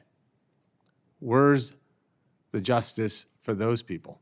So if we're going to do this, Mr. Chairman, to our ranking member, we need to get serious about understanding that there's a lot of entanglements between special interest groups, lobbyists, with zero accountability. Because finding Purdue Pharma did nothing for the Sackler family. Sackler family are still living a great life. And the people who profited severely from the COVID-19 vaccine are living a great life. They're not sitting here like all of you having a different conversation. So if we're going to do something, the North Star has got to be medical freedom. I get to decide. I get to decide what's good for me and my family with proper information. And if I'm given improper information, just like in any other industry, there's got to be accountability. And these industries that produce bad behavior, the executives, the people who charge those people to do these bad things have got to feel personal repercussions. Because if that's not the guidepost in which we do this, then all we're going to do is have wasted these great people's time. So I'll end where I started. I'm hoping that, Chairman, what comes out of this is actual progress. Because when I hear your stories, it breaks my heart, and I know it's a life sentence for all of you. This isn't something where tomorrow you snap your fingers and your emotions leave you. It's going to be with you, and I can see the pain in each and every one of you. And I'm hoping my colleagues see that pain and that we actually move the ball forward to get something done. Thank you, Mr. Chairman. Thanks, Senator Marino. So Ms. Tommy, when I'm watching the video and I watch the one mom whose child died of SIDS, describing her SIDS support group, and every parent was talking about the vaccine. And my guess is none of their doctors talked about a vaccine. They just called it SIDS. When the other woman, the last woman whose child died, and the doctor was asking about the vaccines, when she asked the doctor, would you put that in writing? The doctor said, no. In your testimony, you said when you went to your doctor talking about how Billy was having seizures. Well, that's perfectly normal. That's common. I mean, I find that jaw-dropping. Yeah, and it's the same story over and over again. And in fact, it is common. That's what I want to ask you. Because it's on the insert of the MMR vaccination, on the insert in bold letters, the seizure, so it is common. The pharmaceutical company have told us in the insert. It's the pediatricians that don't tell us what could happen to our children. They're the front line for us with our babies, and we trust them. By the way, what is the truth? Because I hear back and forth. I mean, do pediatricians get incentivized with percent vaccination of their... Yes, Dr. Paul Thomas has done a very good video on that, and many other pediatricians have followed. Maybe Dr. Hooker could answer better on that. Yeah, they're typically incentivized directly by HMOs. HMOs buy and sell vaccines, so vaccines are big businesses for HMOs. But the incentivization is usually anywhere from $200 to $600 per fully vaccinated patient, as long as their vaccines, a certain percentage of their practice is fully vaccinated. So some pediatricians can make upwards to $1 million or more a year just in those incentives. I've also heard stories of pediatricians basically firing patients because they won't get vaccinated, because That is correct. We hear that story over and over again. And also the lies that the pediatrician tell us that our baby will die if we don't get vitamin K at birth. The baby will bleed out before it gets to the car. And these stories, if you don't get the HPV vaccine, then you will die of cancer. These parents have told us these stories, and they're the same over and over again. How can they get away with lying like that to us, the parents? So we have a doctor on the panel, Dr. Sullivan. Outside of your testimony in terms of your own COVID injection, and I call it injection because it's not a vaccine, your own injury, can you enlighten us in terms of the attitude of most doctors when it comes to vaccines, what kind of training, what kind of information they have? And by the way, do you also find it jaw-dropping that a pediatrician would tell a mom when their baby's having seizures, oh, that's perfectly normal after vaccine? I agree that is jaw-dropping. The training for vaccines now is limited to memorizing the schedule. In the preparation for this testimony, I reviewed my historical textbooks about vaccination chapters. And Senator Blumenthal, I want to commend you for really an excellent summary as an attorney about the history of vaccines. I'm actually very enthusiastic about vaccination. Your story about the history of the deaths of smallpox, the lives saved, is convincing. I don't think, I'm not sure I follow your comment. Well, you gave a summary. So the history of vaccines. So I'm actually, it may surprise you, I'm enthusiastic about vaccination. So when we look at the history of vaccination, smallpox was so successful that it's not even on the schedule anymore. It was a success. Then followed vaccinations to bacterial toxoids. That's the DTP vaccines. And then there was vaccination to viruses, MMR. And you talk about polio. That was a great fear in my mother's time. And we know, and I haven't seen these cases. I've seen maybe 2 cases of pertussis in my career, and I read about measles. I've never seen it. I wouldn't recognize these things. So we know from experience it's successful. What we're missing, though, and this is not taught in medical school, is there's a cost to this success. There's a cost of manufacturing the medicine and the research. There's a cost to administer it. And there is the hidden cost of injuries, and we do not know what that is. It is not studied. It's not taught. Senator Johnson, does that answer your question? Sort of. Okay. Sort of. Well, I want to be clear, too, and I'm not vaccine injured. I'm injured by an mRNA therapeutic. And I was very careful in my testimony to use the word shot. So while I have you, because again, I was warned early on because I was talking to people highly skeptical of the mRNA. Mm-hmm. One doctor beside himself, understanding what his colleagues were going to do, inject something into the human body that would turn the human cell into a manufacturing site for something that's toxic to its body. It's like, gee, what could go wrong? Yes. You know, encapsulated in a lipid nanoparticle designed to permeate difficult to permeate barriers like the blood-brain, like the placenta. You knew it wasn't. They knew it wouldn't. They knew it didn't stay in the arm, and yet they lied to us. Oh, they lied to us. That was not told at the time. So again, I would say that a doctor telling Ms. Tommy that a seizure after a vaccination is perfectly normal. No, it isn't. That's a lie. Yes. I mean, it's a jaw-dropping lie. But talk about the spike protein, because what we're hearing now is what I'm seeing is it's all being blamed on long COVID. You know, the brain fog, it's all about long COVID. Once again, complete state of denial. Well, the nasty part of the coronavirus is the spike protein. Yes. That is the antigen that the mRNA injection caused the body to produce. Yes, it's a biologically active molecule. So maybe it's the vaccine that's causing the brain fog, the neurological injuries, and the death, and the strokes, and I can't remember what it's called, the lining inside your your blood vessels. I mean, that's, I think, your problem, right? Vasculitis, yes. Yeah. Inflammation of vessels. So talk a little bit about what you found out now that you've done your research in terms of the spike protein. And when you've got, at least in the virus, it hopefully would clear, but with the mRNA, it's not real mRNA, it's modified. It's modified to not be destroyed by the body, to keep circulating. Now we have studies that the mRNA, that modified mRNA, it's circulating the body for months.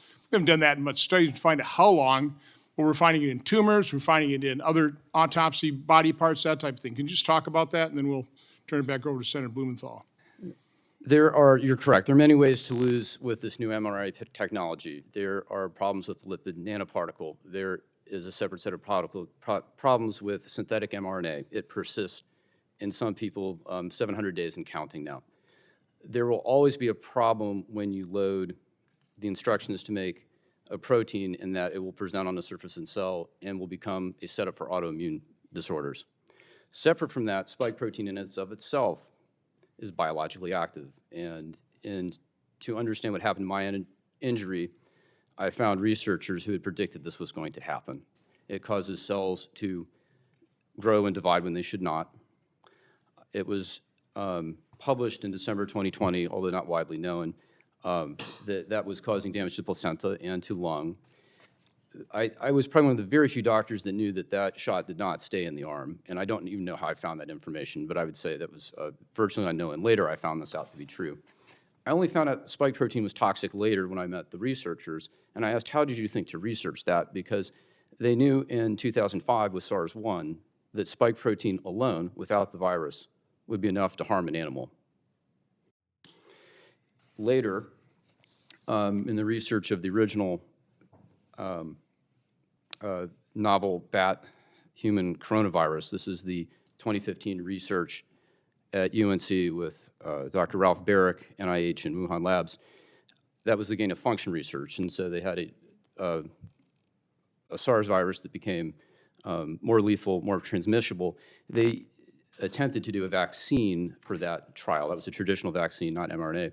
They had vaccine-induced harm and lethality in the animals, and in the pathology slides of those animals, this is mice, you can see the same vascular lung damage that we're seeing today with SARS-2. So they knew all of this. They Yes. knew this. Yes. They knew this. Yes. And This yet was they knowable. lied to us. They rolled this out. Billions were made. They called it safe and effective. They mandated it, and they knew this.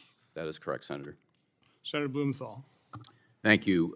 In closing, I just want to say I appreciate all the witnesses being here today. My opening statement, I think, still stands. Vaccines for smallpox, polio, measles, whooping cough have all saved lives, and they've been proven safe and effective. If you have criticisms of the clinical trials or the studies, I'd be interested in hearing or seeing them, but the people of America should know that the safe and effective standard of the FDA means something, and that the perils of failing to help your children and protect them with these vaccines can be very great. Just in defense of doctors, I don't think I need to defend them, but according to the American Academy of Pediatrics, most doctors lose money on administering vaccines. They do it because they believe it has public health benefits. That's what the American Pediatric Academy says. I hope that we can work together on measures that will prevent misrepresentation in any sort of ads. And the ads that appear for a lot of pharmaceutical drugs, I think encouraging people to use drugs that may not be appropriate for them certainly ought to be scrutinized, and we ought to take action, and I'd be interested in joining the chairman in exploring that issue. And I invite him as well to join me in other kinds of reform measures applied to big pharma. As a senator, I've sponsored at least half a dozen bills to stop pharmaceutical drug companies from putting profits over people, including the Smart Prices Act, to expand Medicare negotiations, the Prescription Drug Relief Act, and Lower Drug Costs for Families Act. I was the first Attorney General to take action against Purdue Pharma, even though that company is headquartered in Stamford, Connecticut. We were the first. Unfortunately, the FDA failed to take the kind of action it should have taken. I am by no means a booster without criticism of the FDA. But I think we owe it to the parents of America and the people of America to recognize the importance of vaccines as public health measures, because the failure to vaccinate can have implications and impacts beyond your personal choices. The fact is that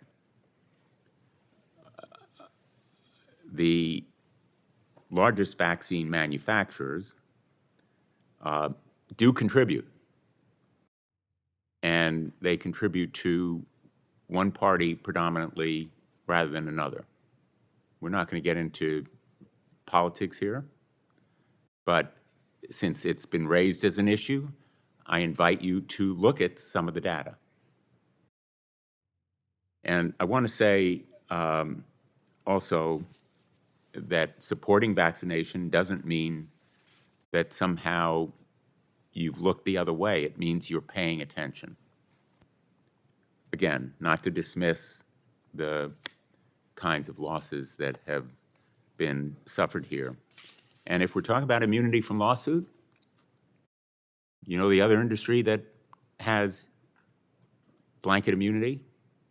It's the gun industry. The gun industry. So if we're going to get up on a soapbox, talk about how manufacturers should be held responsible, maybe we want to have a look at my legislation that would repeal the PLACA immunity that's now enjoyed by the gun industry. And I would welcome others to join me in my legislation against some of these abuses by big pharma, including the patent thickening kinds of legislation that would take action against manufacturers and companies that make it more difficult for lower cost generics to come to market. This is a complicated area. Anyone who's been involved in trying to reform it has looked at the power of big pharma and seen it and felt it. So I invite anyone who wants to join me in standing up to it in action, not just in word. And again, my thanks, Mr. Chairman. I have to go to another commitment at 5 o'clock, and we have a vote at 5:30, so Okay. we're coming to the close. Well, I appreciate your participation. I've got a lot more questions, so thank you for attending.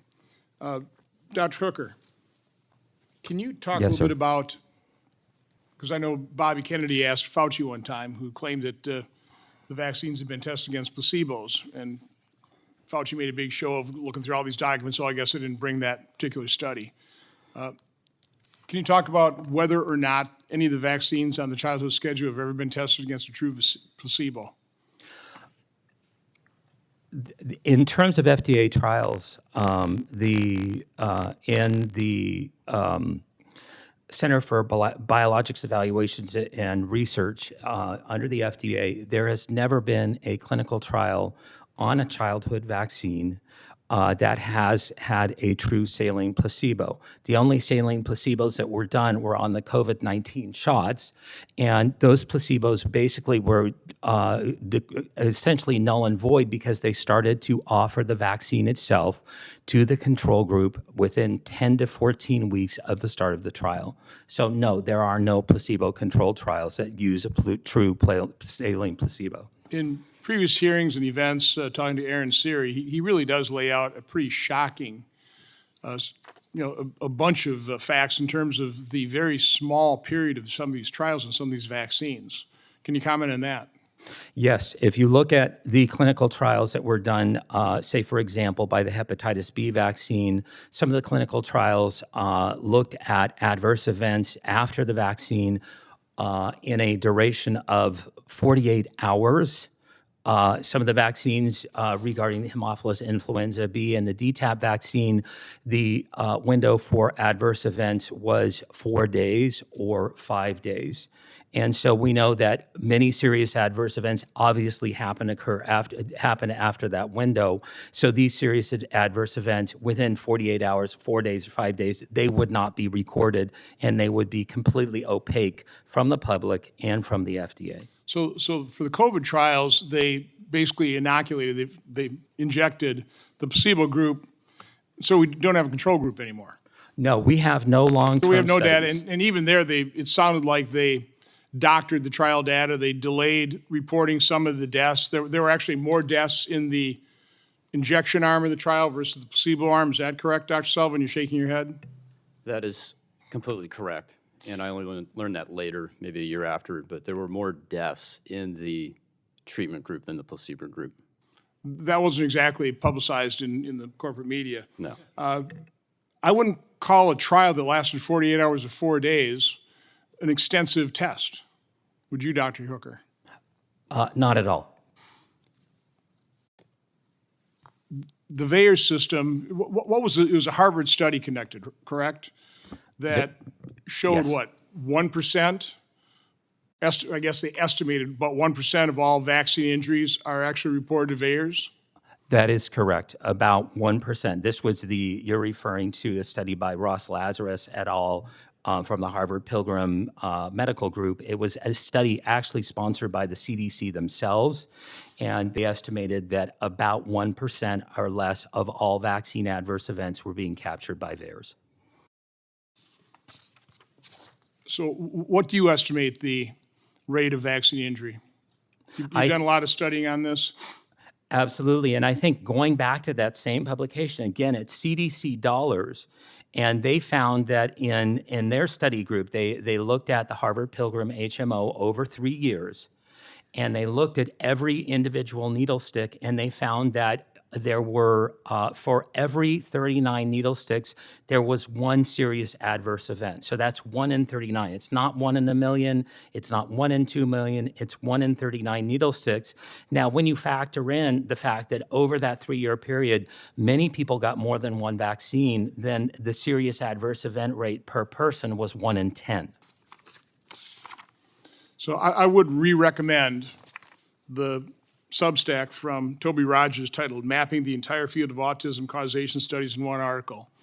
It was very eye-opening for me. I know this is the most toxic subject, autism and vaccines. But it's true. I mean, when I was growing up, I'm 70 years old now, I'd never even heard the word autism. And I know you can probably doctor statistics, you can kind of doctor charts. I'm actually pretty good at charts. But the charts you see, incidence of autism seem to really escalate after 1986 with the explosion of vaccines. So again, does it prove causation? No, but man, it is a correlation that ought not to be ignored. And when you read that Substack by Toby Rogers, you realize this has not only been ignored, but design all these studies, spend billions of dollars to find the genetic component causing autism, don't find it, but you don't separate your study subjects between the vaxxed and the unvaxxed. Can somebody comment just in terms of what we found with the Amish population?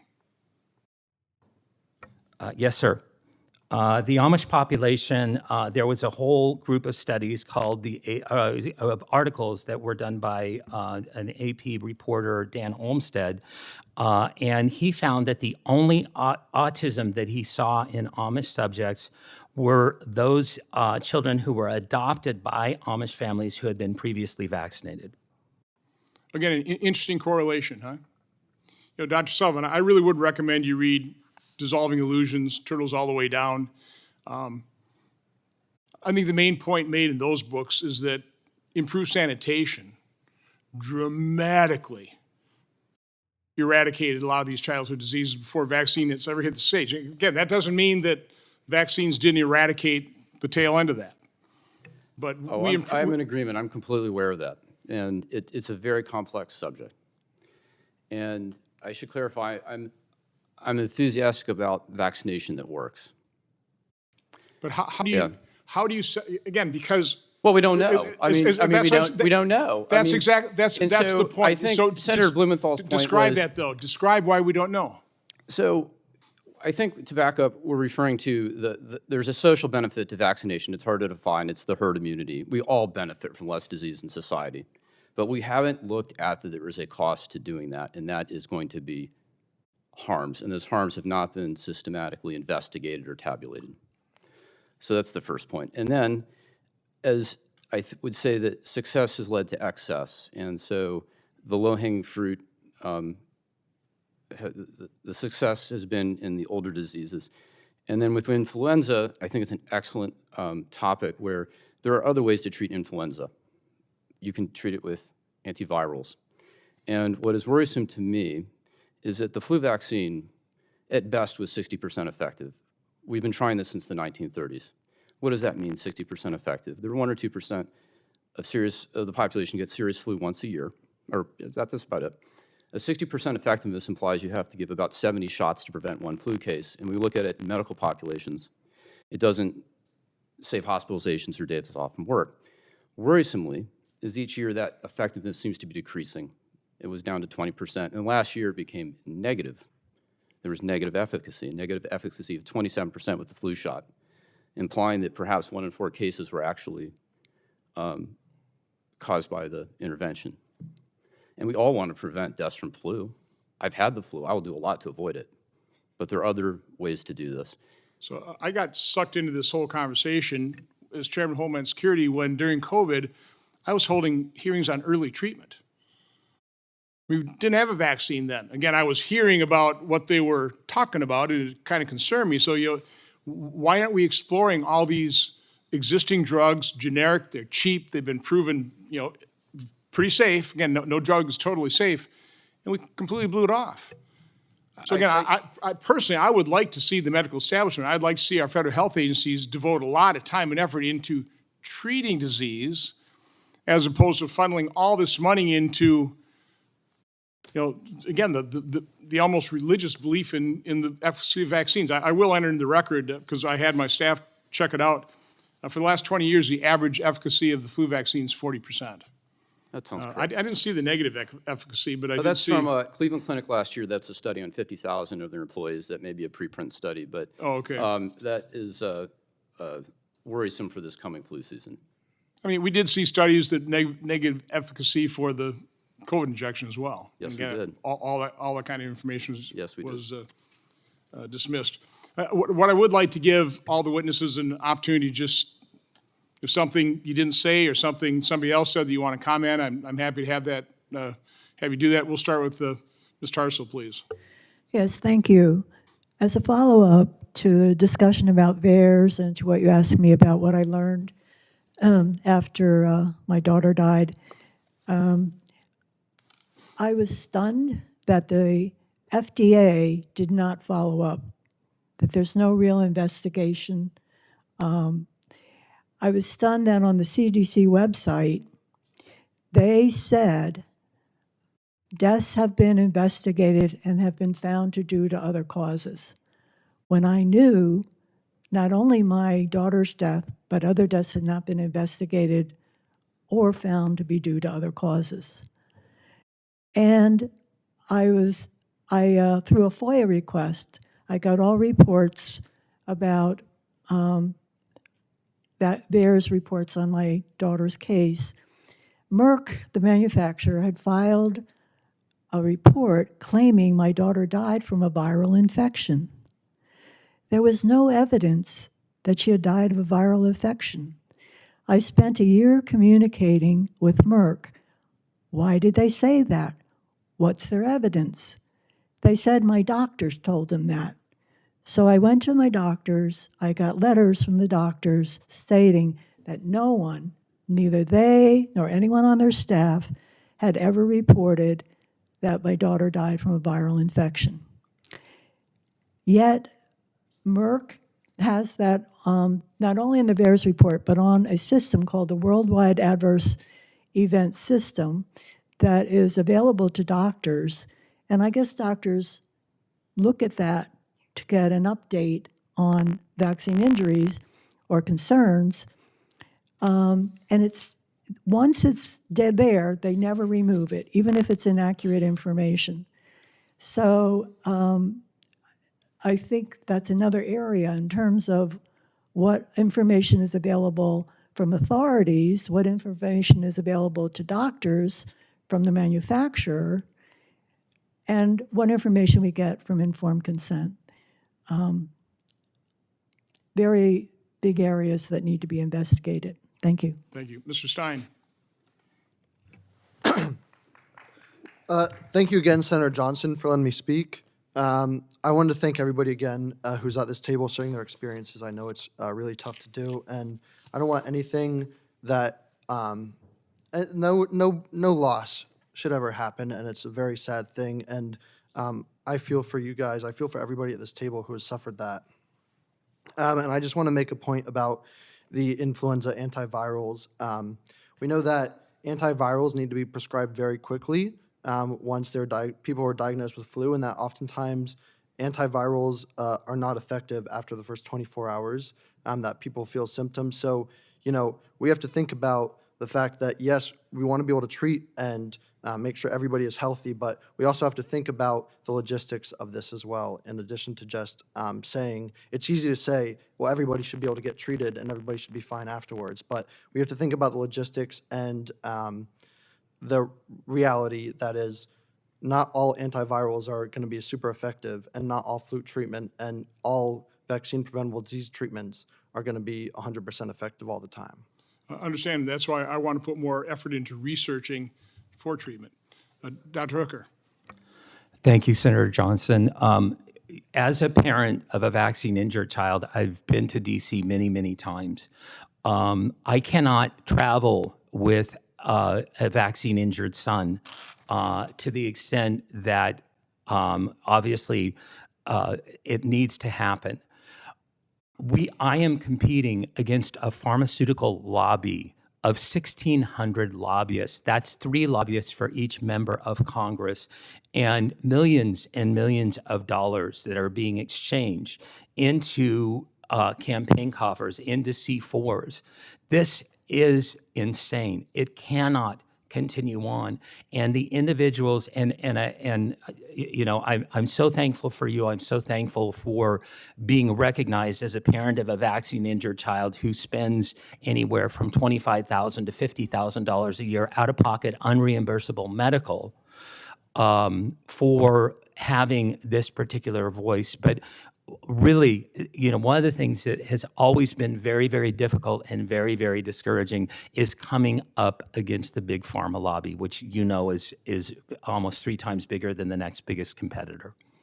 No, you're outgunned. And again, I was actually very pleased to hear Senator Blumenthal with an open mind toward what we need to do with that compensation fund for both normal vaccines as well as the COVID injection fund is a joke. I mean, it's awful. And, absolutely. Okay. Dr. Sullivan. 2 points with VAERS, and I know you like charts. If we were to go to 2019 and I were to show you a chart of the adverse event reports to VAERS, there were about 20,000 reports for all vaccines, including flu vaccines. In 2021, 2022, if I made that chart a foot high so you could see it from there. We had it in the last hearing. Oh, did you? Yeah. It would go 50 feet high. I mean, it literally went from 20,000 to over 1 million. The other key point about VAERS, and we've talked about the underreporting factor of at least 40, maybe 100, we don't know for sure. It is reactive, no, it's not proactive, and it absolutely will not catch a novel complication. I cannot state that strongly enough. It will miss any novel complications. We have a novel gene therapy, a novel therapeutic, a novel virus, and we have novel complications. Thank you. Just a quick comment. I think part of the problem it doesn't catch these things is they don't want to find them. Okay? They don't want to know the truth. I mean, that's a real problem. Ms. Tommy. First of all, thank you again for today and listening to us. I just want to reiterate the paediatricians being paid to, or getting bonuses, certainly for vaccinating our children. They are our first line as we go in with our precious babies. And many of these young parents, they look at them for the research. When it says do your own research, that's where they go.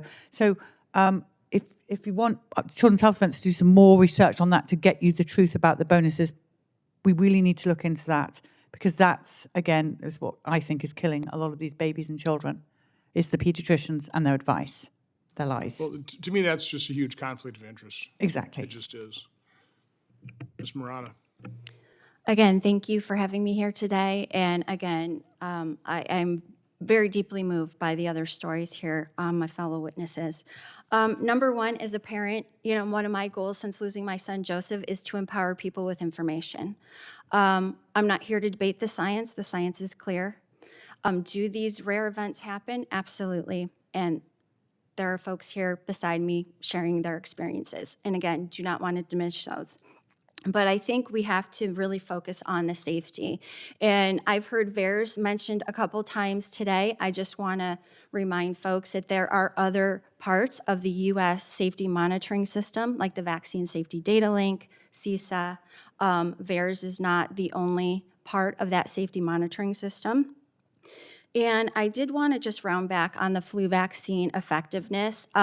When Dr. Sullivan quotes upwards of 60%, it's really important to understand what that measurement endpoint is.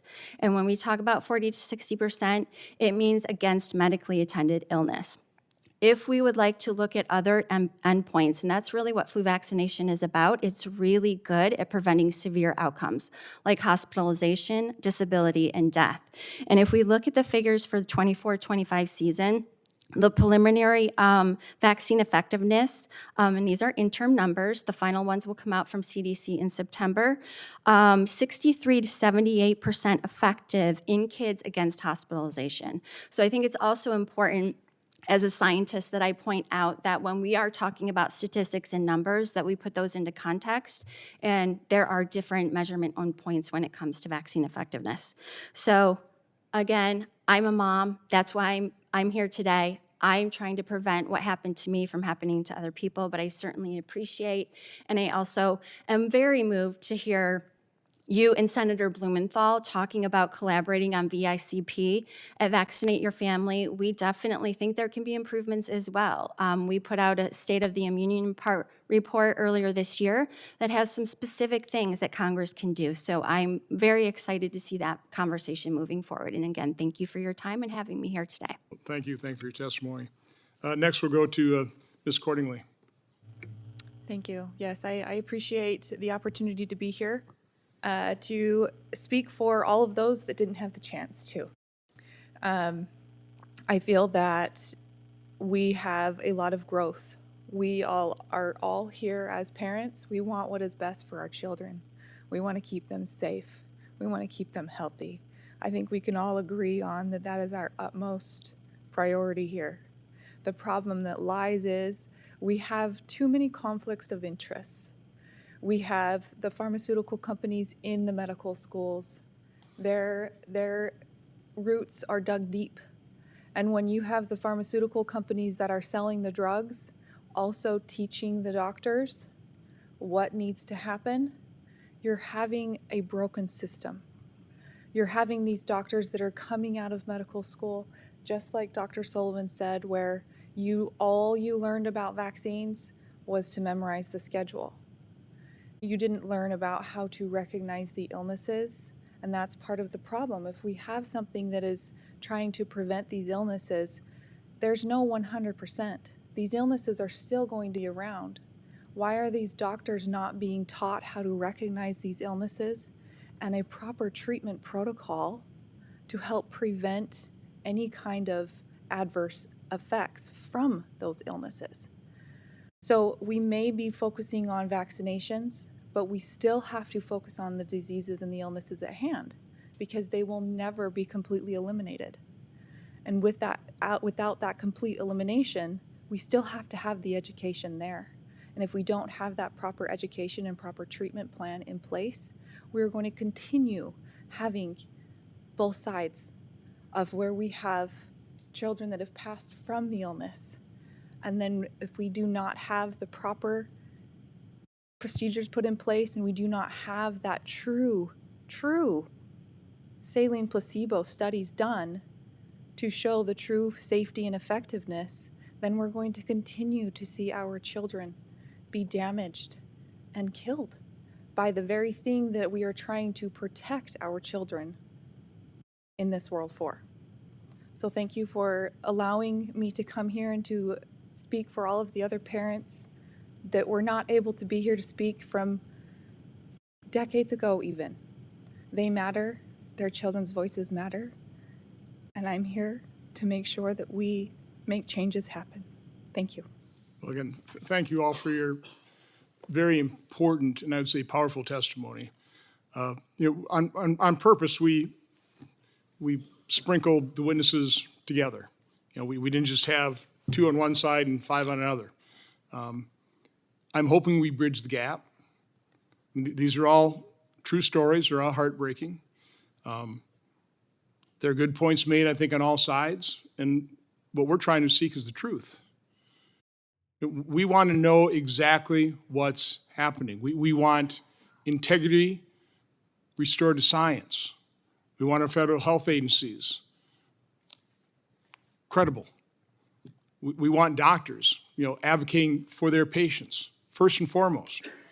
So again, there are a lot of issues we discussed. Again, I also am pleased with Senator Blumenthal's willingness to work with me on some solutions. Again, I don't think there are a whole lot of solutions come from the federal government, but there are certain things we do have to do.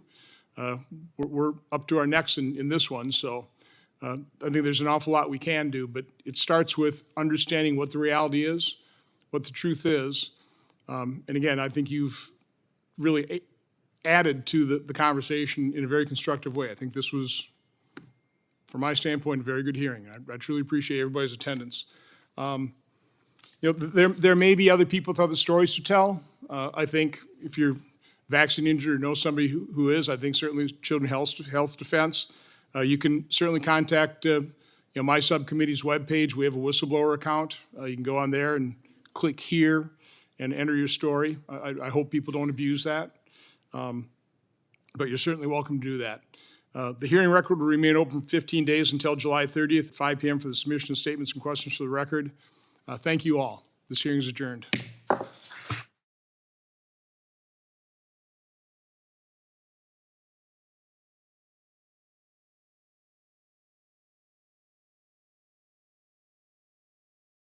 I knew as early as February 2020 that I needed to do something. I recognized that there was a systematic problem and that this was not about hydroxychloroquine, it was something larger. Fear shut the world down and people made a lot of money at it as they were killing us. I was asked to speak at a freedom rally that was set up to discredit my reputation. Whoever orchestrated this must not have the safety of this nation in mind. Medicine and politics should be separated. These doctors were handcuffed. The American public has awakened. We have a new civil rights movement to restore our rights, and we're going to hold them accountable. It is a natural progression of a man of God or woman of character to see injustice, to seek it out, and then to act upon it. Do you hear me? We will never lock down again. This is the hill we die on. Don't miss New American Heroes with attorney Warner Mendenhall and John Davidson, Mondays on BrokenTruth.tv. Presented by Freedom Council. Join today at freedomcouncil.org. Many doctors are actually working in employed positions, and they were told, if you use these drugs, you probably will be fired. This is something that could have ended the pandemic if people had understood it, and instead it's being suppressed. And such a violation, I have to stress, has never occurred before for any medication ever. The federal government is incentivizing hospitals to prescribe a medication which is toxic. This is a study designed by the World Health Organization that is not only designed to fail, it's designed to kill. Guess what they did? They gave her a 5-day cycle, and my mom is dead. Is this about money? Because if it's about money, then it's disgusting that we killed a person for the price of a stock. Academic medicine is committing fraud, is committing, I think, a crime against humanity. And if you ask me, this isn't a hospital, this is a concentration camp. I've interviewed doctors, nurses, vaccine-injured, malpractice survivors, and even interacted with heads of the FDA. And my work has been repeatedly censored. What I've found is an unholy alliance of public, private, and political groups that seem hell-bent on turning all of us into lab rats. There's something that has gone wrong here. History is unforgiving. It will become very clear very soon who was on the right side of history, who was on the wrong side of history. My name is John, and I am a storyteller. And this is kind of my story. Freedom Council is nothing without all of you. How do we go about getting people held criminally responsible for their acts? The military is still at risk. Election interference, the medicalization of childhood. These drug dealers like Pfizer and Moderna, we can seize their property. We develop our litigation through conferences like this. It's going to come through communications. It's going to come through conversations. And Freedom Council is that conversation. For information, visit freedomcouncil.org.